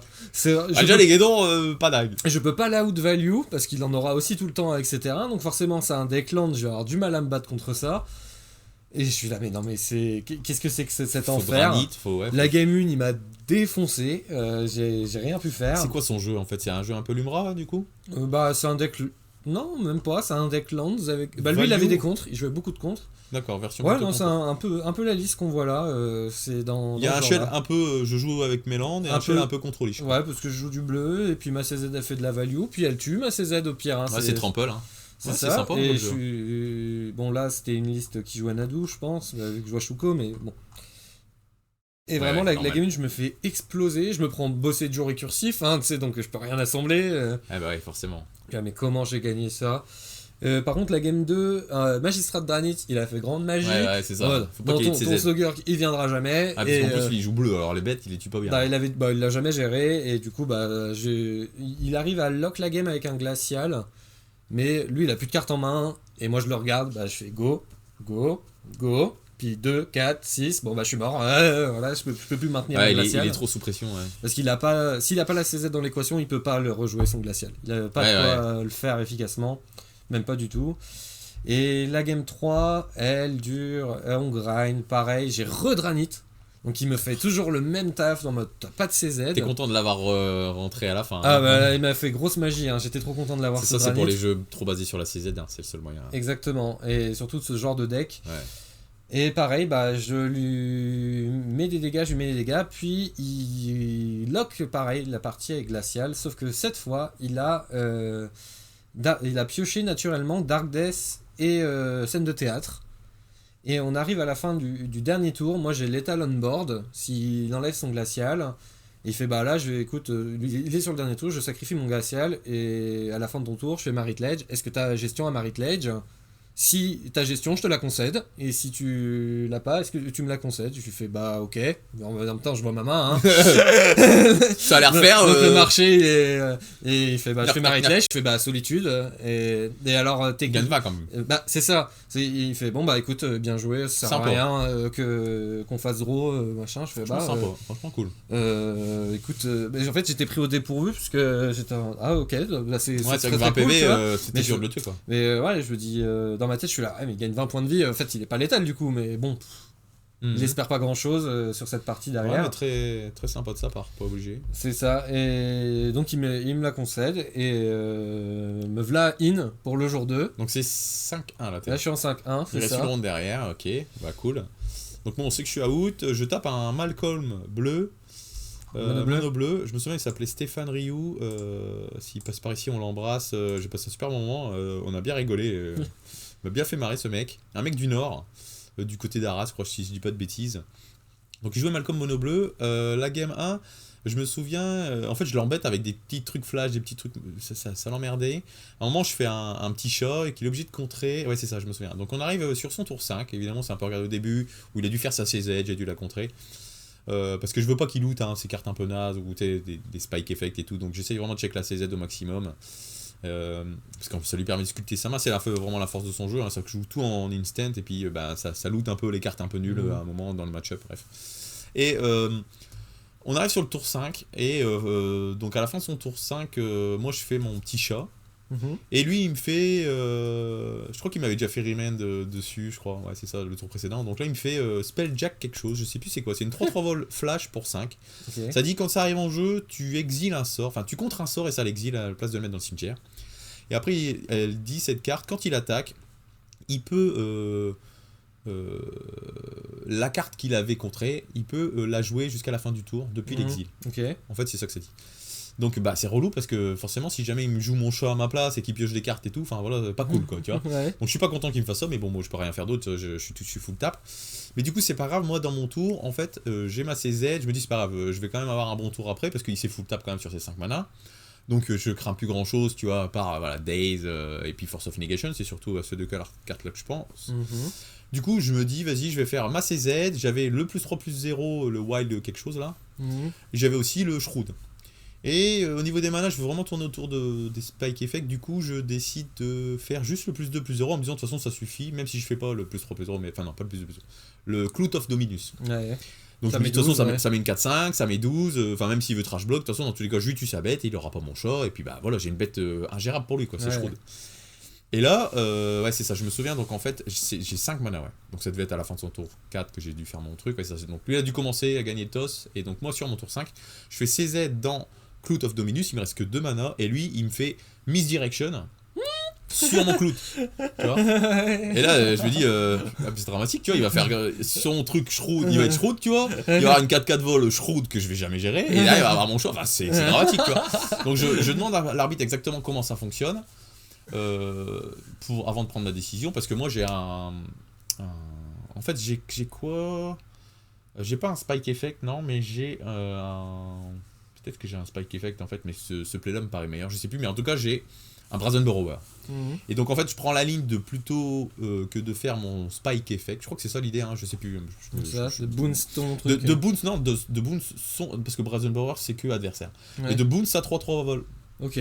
Comme ça, le truc c'est que il va pas pouvoir choisir une autre target que mon Spider-Man à la résolution de sa misdi. Ah, pas bête, ouais. Et du coup, bah moi mon Shroud il va être bien Shroud. Bah, je sais que une 4-5 Shroud dans le match-up c'est game over pour celui-là. Et évidemment, donc ça résout comme ça, il me dit ah sympa et tout, stylé, tu vois. Et, il me dit, et puis bah, il finit par succomber 2-3 tours plus tard évidemment, parce que le mal est fait quoi. Ouais, 4. Donc ça c'était le highlight de cette game, c'était assez sympa, ouais, j'étais assez content.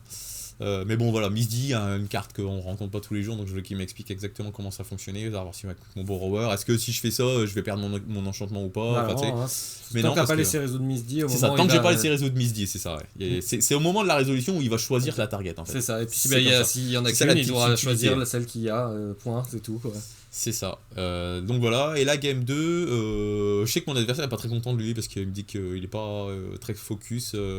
Il fait 2-3 lignes qui. Je sais plus comment ça s'est passé, mais globalement j'arrive à bien manœuvrer cette game et à gagner, mais il me dit ouais j'ai joué comme un chien, donc c'est normal que je perde cette game. Je sais plus comment ça s'est passé exactement. Je sais qu'il y a une saga et qu'il me fait des tokens saga que j'arrive à lui tuer. En fait ouais c'est ça, genre je fais bolt sur une de ses sagas, dans CZ qui va tuer l'autre saga, lui il a été chercher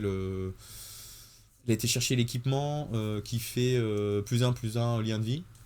À un moment il me flash aussi pendant son tour, ça c'est bien joué j'ai trouvé, tu sais c'est une bête, c'est une 5/5 Ward Waterbend 4 je crois. Okay. C'est un espèce de gros serpent et qui dit que quand moi je pioche ma deuxième carte du tour, lui pioche 2 cartes. Je sais pas si tu vois ce que c'est Unagi. Je sais pas si Unagi, ouais. On l'avait passé tout à l'heure. On l'avait passé ça. Ouais. C'était enfin voilà, carte assez pénible. Je sais qu'il met un équipement dessus lui. Donc et à un moment je fais un triple bloc. Je sais plus comment ça se passe, mais moi en fait je me souviens que sur mon tour 4 je crois, je fais Phoenix à la main.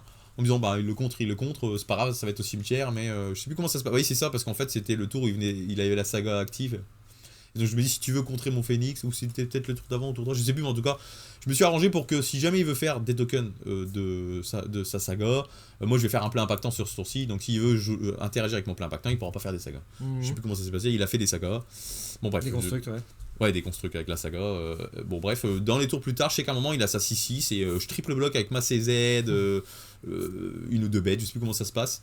Et là il me dit ah ouais, pas très bien joué. Il était pas très content de ça en fait. Je sais pas s'il avait pas vu le triple bloc, mais du coup il a perdu son gros machin. Il a perdu parce qu'en vrai, de toute façon, moi j'allais pas. Ça sert à rien de racer puisqu'il a une 6-6 qui m'embête parce que bah, de toute façon, dès que je vais commencer à piocher, il va piocher aussi. Et qui gagne 6 par tour, donc je gagnais pas cette course, donc je suis resté en défense, mais il a fait l'erreur d'attaquer entre guillemets alors que juste il me tenait bien en respect mon board, il restait en défense. Ouais c'est ça, à un moment je me souviens, il me fait one chitong en réponse à un truc, c'est ça, en réponse à ma CZ ou je sais plus, ou je fetch en fait, et il me fait en réponse one chitong, je fais ok, du coup il pioche quand même une carte au one chitong, mais bah je fais ok, bah moi je fais ma CZ, et du coup ma CZ elle va tuer son one chitong, et donc ça c'était un peu nul parce que plus tard en fait il aurait pu juste faire bah, pendant son tour, Ou un peu plus tard, un Goro Wanchitong avec... il piochait 2 cartes, enfin, un Wanchitong 4-4 ou 5-5, c'est ce qu'il m'a dit en fait. Et la game aurait été beaucoup mieux de sa part, parce que du coup, à un moment, j'ai vu sa main, il avait un Force Spike et un Daze. Tout ça, j'ai dû faire une clique, j'ai vu sa main, je lui ai laissé. Enfin voilà, du coup, il s'est un peu épuisé, puisqu'il a pas pu looter. Donc voilà, je gagne 2-0, adversaire super sympa, on a bien rigolé. Et donc, ça me fait passer à 3-3. C'est ça, Voilà. pour le plaisir. Et moi, Pour du le coup, je plaisir. vais attaquer la dernière ronde où je joue contre Vincent Marie, qui est le joueur que j'affronte toujours en win-and-in, en tournoi en Alsace. Enfin bref, depuis qu'on s'est rencontrés au fameux week-end Nadou, on peut pas faire un tournoi où tous les deux on est dessus sans se croiser. C'est pas possible. Donc on est content de se retrouver. Et il joue un nouveau deck. Qui est Brigitte, la nouvelle créature de Lorwyn. Rien à voir avec la femme de Macron. Je crois pas. C'est Brigitte ou Brigitte. Brigitte. Forcément, là, il y en a pas sur top 8. Forcément, ouais. Est-ce que tu peux montrer la carte peut-être Je sors ça aussi vite que possible. Voilà, c'est une créature qui coûte 3, donc c'est le nouveau cycle de Lorwyn de créatures qui se flippent à la main phase. Qui coûte 3 dont un blanc. Et quand elle arrive en jeu ou quand elle se transforme sur cette phase là, elle fait une 1-1 Sangami. Au début de votre first main phase, vous pouvez payer un vert. Si vous le faites, vous la retournez. Et quand elle est transformée, c'est une 3-2 toujours qui fait, quand elle s'engage, vous faites soit X vert, soit X blanc. X étant le nombre de autres créatures que vous contrôlez. Donc elle se compte pas elle-même. Et voilà, au début de votre phase principale, vous payez blanc pour la retourner. Donc on l'appelle aussi Madame Cradle, parce que voilà, elle fait un cradle, un berceau de Gaïa quand elle est retournée, mais elle ne se compte pas elle-même. Et c'est vrai qu'avec ses yeux blancs, là, elle fait crade, elle. Mais du coup, c'est combo, c'est les ça a l'air de faire beaucoup de mana. Hein. Et c'est très très fort comme deck, et c'est clairement pas le genre que tu as envie d'affronter avec Cloud. Combo, c'est sûr, c'est dur. Donc je respecte beaucoup la CZ, surtout sur la game 1, et elle va durer plus de 30 minutes encore, cette game 1, où ça va être grind des deux côtés. J'ai P-Wave qui a tourné de mon côté, qui aurait dû m'aider beaucoup, mais lui, sa pile, c'est des tutos, donc il va chercher une mythe qui gère ma P-Wave, et le grind recommence, mais j'arrive à tuer ses bêtes un petit peu, lui gère les miennes aussi. Alors, vraiment, on se neutralise beaucoup, et je l'empêche d'assembler la combo. Et à un moment, il prend complètement le contrôle du board. Je suis vraiment sur le point de perdre, mais je l'ai descendu très bon point de vie, parce qu'il aurait pu économiser pas mal de moments ses points de vie, et il l'a pas fait, pour garder un maximum de bêtes. Ouais, pour rendre sa créature, sa CZ encore plus forte. Ouais, c'est normal. Hein. Et je vais l'attraper sur une mantra blanche qui va dire pro blanc parce que toutes ces bêtes dégagées elles sont blanches et on glisse en dessous et on lui met les 5 points de vie qui restent. Puis il y a la main la mantra je crois, ouais. Il y a 4 mana. On vit à une époque, les gens payent leur spell, quoi. De toute façon, c'était létal. Et je suis là, wouhou, let's go, on gagne la 1. La game 2, il m'a défoncé. Mais vraiment, j'ai rien pu faire. C'était dans tes deux mamans, je fais plein de mana, j'essaye de la checker. C'est trop tard, le mal est fait. Et je me fais éclater. Et la game 3, c'est vraiment pareil, le grind qui commence. Et lui, il miss létal sur son tour parce qu'il fait le tuto Cord d'adjuration. Cord of Calling, ouais. Et il n'engage pas de bête pour le faire. Du coup, il se cut du mana et il se retrouve dans un spot où il a plus le létal au mana près. Et moi, à mon tour, j'ai pioché 6 ou 7 cartes. Sauf que j'ai même pas le temps de jouer mon tour parce que c'est la fin complètement du temps et de la partie. Et du coup, il me dit est-ce que tu veux me la concéder ? Et vraiment, j'ai très envie de lui concéder à Vincent. Et il est objectivement très devant, mais j'ai trop d'out possible et je vais piocher trop de cartes au prochain tour. Ouais, toi, t'as un board rempli de main et Skull Clamp en gros. Ouais, c'est ça. Et j'ai trop. Alors, il va. Il me dit mais à ton entretien je sac Captain Ranger et tu peux pas jouer de spell. Je fais mais ça si tu tentes de me tuer à la combo dégâts infinis, je peux avoir Flair Blanche que j'ai pioché dans l'intendance, je peux avoir Solitude qui traîne, je peux piocher mon Sword, et c'est vraiment très très compliqué à gérer, et du coup franchement je lui dis bah non, je peux pas te la concéder parce que je sais vraiment pas ce que ça va Puis donner c'est cette pas partie. une concession, genre, tu sais, il y en a tous les deux, ça les plombe pour le top 8, tu vois. Ouais. Là, au moins, vous êtes toujours live avec une défaite un d'autre, donc je comprends que c'est pas une concession facile aussi, tu vois. Bah c'est ça nous met... Vous êtes tous les deux jour 2 de toute façon, C'est et ça. bah voilà, le but c'est d'avoir un maximum de points tous les deux, donc c'est pas détrimental, genre, bah là, il y en a un, enfin, on se tire une balle dans le pied tous les deux, quoi, tu vois. C'est ça. Là, vous avez tous les deux encore vos chances de faire top 8, quoi. Exactement, et du coup je lui concède pas, et je m'en veux beaucoup. Je pense que si l'histoire devait se refaire, je lui concéderais la partie.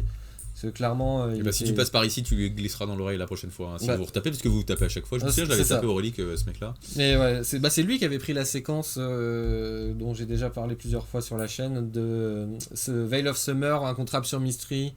Ah, c'est lui. C'est lui Oh, qui- le pauvre, c'est lui lui, qui tu avait lui fais pris du sale à chaque dans fois. tu prends Oh là là, le pauvre. le Et je me souviens parce que je suis Dream passé à ce Mall, moment-là, et ça s'enchaîne quoi. parce que Ouais. justement, moi j'avais pas trop suivi où vous en étiez avec Tam, et je suis passé à ce moment-là, je devais avoir fini ma ronde, je sais plus, bref. Ah oui, bah nous c'était la fin Ouais, du c'est tournoi, ça, ouais, hein, bref, vu que forcément. c'était les tours additionnels. Et en fait, je me souviens qu'avec son Ranger Captain, il a été chercher une 1-1, qui s'il avait eu un peu plus de mana, il te tuait, parce qu'en fait, c'est une 1-1, alors Ouais. qu'il dit qu'il paye 4, il dégage une créature, c'est ça, et elle gagne C'est ça. +3/+3.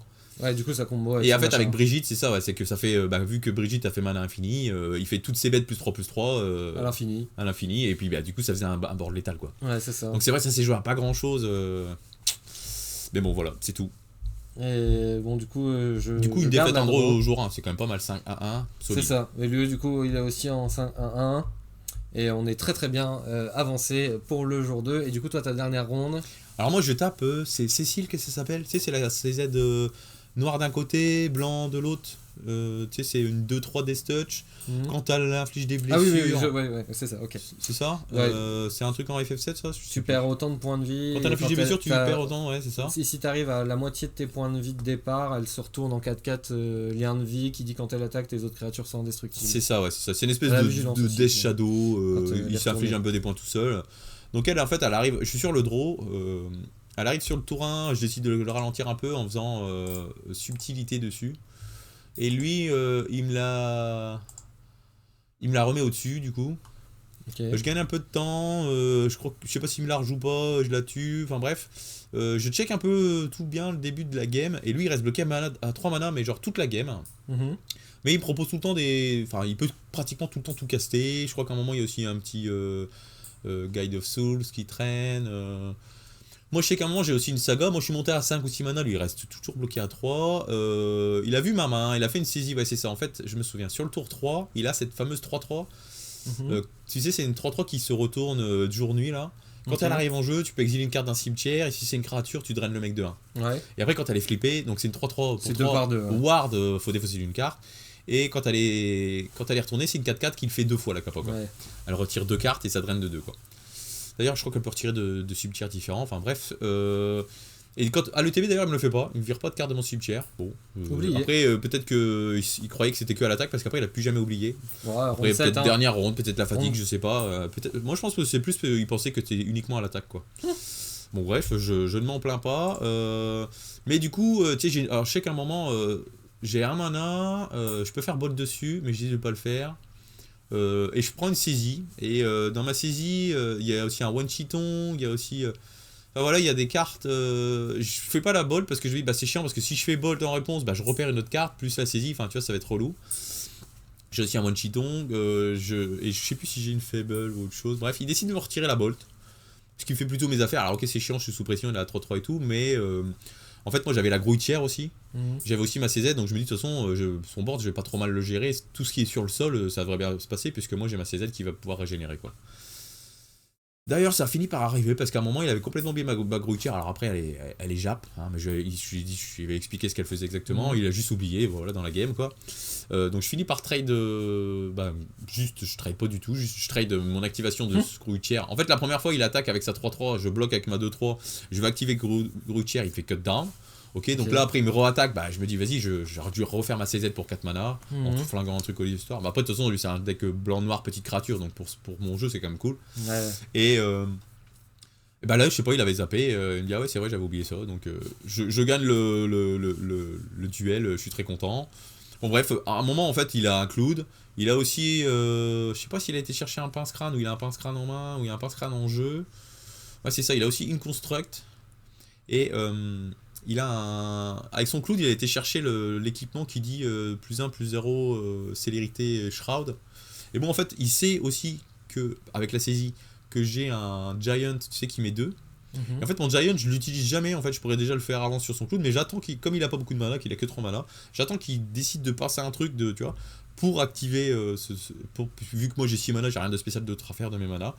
Je la joue sur la tempo en fait, et bah voilà, je gagne bien la tempo, et à un moment, du coup, je trouve un Magus. J'ai fait une Fable en fait, qui m'a fait creuser, et je trouve un Magus, et du coup, bah, il a plus qu'une seule plaine dans l'histoire, et il est toujours bloqué à 3 mana. Et je finis par gagner cette game assez facilement, parce que bah ouais, moi j'ai pas eu de problème de mana lui ici. Je me souviens qu'au début, il a bien checké ma CZ une fois ou deux avec il y avait plein de removal quoi. Ouais. Et la game 2, c'est pareil, je crois qu'il voit ma main aussi, je sais plus comment ça se passe, mais j'ai aussi à un moment, je fais un Brain Surge, je sais que j'ai aussi un Spell Pierce que je veux mélanger en me disant ouais, il la connaît, puis à mon avis c'est un jeu plutôt avec ses créatures, et puis je me dis ah, va peut-être quand même le garder, on sait jamais. À un moment, je fais une connerie, en fait, je peux utiliser Spell Pierce sur un spell à 2, et en fait, j'utilise un Spell Snare à la place, donc c'est moche. Je sais que la game 2, lui, il s'est mis pas mal de points, il a dû faire la CZ tour, il s'est mis pas mal de points avec sa CZ, qui finit d'ailleurs par flipper 4-4, et il a aussi mis une bête, sa bête, c'est 2-2 pour 2 initiative pendant son tour, je crois, en noir, qui dit qu'à chaque fois qu'un joueur il joue un sort non créature, il prend 2 quoi. Je me souviens qu'il finit par descendre assez bas en PV, il a aussi un beau master, mais il est bas PV, je sais plus si j'ai pas mis un gros coup de CZ avec un +3, je sais plus comment c'est passé, mais moi j'ai ma CZ. Et bon voilà, le mal est fait, j'arrive à gagner cette game sans trop de difficulté, du fait que lui s'est déjà bien mis la race tout seul, il y a ce truc là, que je finis, ouais c'est ça, il y a un beau master avec une token 1 et cette bête là, je décide quand même de tuer ça, parce que c'est quand même pénible, hein, cette 2-2, je décide quand même de tuer ça plutôt que le beau master. Après je recasse ma CZ, je sais plus comment ça se passe, je tue le beau master, enfin voilà, ma CZ elle fait trop de taf hein, contre lui, t'as vu le nombre de body, c'est ça. Donc je pense que ça c'est plutôt un bon match-up, et bon bah, ça s'est bien passé, donc je finis sur 4-3, content de ma journée même si j'ai pas bien joué globalement. Mais mes adversaires super sympas, et j'ai passé une bonne journée, et je suis content de savoir que vous êtes 3, ouais. Je te laisse continuer. 3, il y a moi et Tam, après et Ozzy. Et Ozzy, voilà, qui fait jour 2 aussi avec son eBay, en n'ayant rien fait de la journée, comme il dira lui-même. Ouais, après... Souvent le play c'était ne rien faire. petite dédicace à Alex Medico, qu'on embrasse, qui va avoir le droit... 0-3 drop. Ouais, 0-3 drop, et du coup il va avoir le droit à le Graal de tous les joueurs qui foirent leur jour 1, c'est-à-dire la couronne pas de patrouille. Voilà, exactement. La couronne pas de patrouille, et on a 2 autres couronnes. Et ce sera les 2 frères Crépel qui vont la porter, et on a une jolie photo. C'était les Soissonnais qui portaient les couronnes ce week-end. C'est ça. Sofiane, c'était son premier week-end avec nous, il a réussi à passer Ouais, il a passé le cut. Bien joué. Ça va. Je sais plus, je crois qu'il finit en 4-3 aussi. Ouais, c'est ça, parce qu'on jouait l'un à côté de l'autre sur les dernières tables. C'est pas si mal. C'est bien, c'est bien.